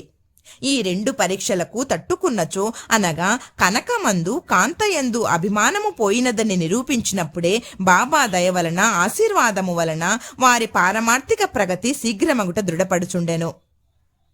భగవద్గీతలోను ఉపనిషత్తులలోను పవిత్రమైన స్థలమందు పవిత్రునకిచ్చిన దానము ఆ దాత యొక్క యోగక్షేమములకు అధికముగా తోడ్పడునని ఉన్నది. షిరిడీ కన్నా పవిత్ర స్థలమేది? అందున్న దైవము సాయిబాబా కన్నా మిన్న ఎవరు? 14వ అధ్యాయము సంపూర్ణము. సద్గురు శ్రీ సాయినాథార్పణమస్తు. శుభం భవతు. 15వ అధ్యాయము. శ్రీ గణేశాయ నమః, శ్రీ సరస్వత్యై నమః, శ్రీ గురుభ్యో నమః, శ్రీ సాయినాథాయ నమః. నారదీయ కీర్తన పద్ధతి. చోల్కరు చక్కెరలేని తేనీరు, రెండు బల్లులు. 6వ అధ్యాయములో షిరిడిలో జరుగు శ్రీరామనవమి ఉత్సవం ఎట్లు ప్రారంభమయ్యను, ఆ సమయంలో హరిదాసును తెచ్చుట ఎంత కష్టముగా ఉండేది, తుదకు ఆ పనిని దాసగను మహారాజు నిర్వహించున్నట్లు బాబా శాశ్వతముగా నియమించుట, దానిని ఇప్పటి వరకు దాసగను జయప్రదముగా నడుపుట అనునవి చదువరులు జ్ఞాపకం ఉంచుకొనియే ఉందురు. ఈ అధ్యాయములో దాసగను హరికథలను ఎట్లు చెప్పువారో వర్ణింతును. నారదీయ కీర్తన పద్ధతి. సాధారణముగా మహారాష్ట్ర దేశంలో హరిదాసులు హరికథ చెప్పునప్పుడు ఆడంబరమైన నిండు అంగరకాలు వేసుకొనెదరు. తలపైన పాగా కాని, పేట అనగా ఒక విధమైన ఎర్రని మహారాష్ట్రపు టోపీ కాని, పొడవైన కోటు, లోపల చొక్కా, పైన ఉత్తరీయము, మామూలుగా ధరించేడి దోవతిని కట్టుకొనెదరు. ఈ ప్రకారంగా దుస్తులు ధరించి షిరిడీలో హరికథ చెప్పుటకై దాసగను తయారయ్యెను. బాబా సెలవు పొందుటకై మసీదునకు పోయెను. బాబా అతనితో, ఏమోయ్ పెండ్లి కొడుక, ఇంత చక్కగా ముస్తాబై ఎక్కడకు పోవుచున్నావు అనెను. హరికథ చెప్పుటకు పోవుచున్నానని దాసగను జవాబిచ్చెను. అప్పుడు బాబా ఇట్లనెను, దానికి ఈ దుస్తులన్నీ ఎందుకు? కోటు, కండువా, టోపీ మొదలగునవి ముందర వెంటనే తీసి పారవేయము. శరీరముపై ఈ అలంకారాలన్నీ ఎందుకు? వెంటనే దాసగను వాటినన్నింటినీ తీసి బాబా పాదముల వద్ద ఉంచెను. అప్పటి నుంచి హరికథ చెప్పునప్పుడు వానిని దాసగను ఎన్నడూ ధరించలేదు. నడుము మొదలు తల వరకు ఏమీయూ వేసుకొనేవాడు కాదు. చేతిలో చిరుతలు, మెడలో పూలమాల మాత్రమే ధరించేడివాడు. ఇది మహారాష్ట్ర దేశములో తక్కిన హరిదాసులు అవలంబించు పద్ధతికి వ్యతిరేకము. నారద మహర్షియే హరికథలు ప్రారంభించినవారు. వారు తలపైని శరీరము పైన ఏమీయూ తొడిగేటివారు కారు. చేతి యందు వీణను ధరించి ఒక చోటు నుంచి ఇంకొక చోటికి హరినామ సంకీర్తన చేయుచూ పోవారు. చోల్కరు చక్కెరలేని తేనీరు. పూనా అహ్మద్ నగర్ జిల్లాలో బాబాను గూర్చి అందరికీ తెలియను కాని నానాసాహెబ్ చందోర్కరు ఉపన్యాసముల వల్లను, దాసగను హరికథల వల్లను బాబా పేరు కొంకణ దేశమంతయు ప్రాకెను. నిజముగా దాసగను తన చక్కని హరికథల వల్ల బాబాను అనేకులకు పరిచయమునర్చెను. హరికథలు వినుటకు వచ్చిన వారికి అనేక రుచులుండును.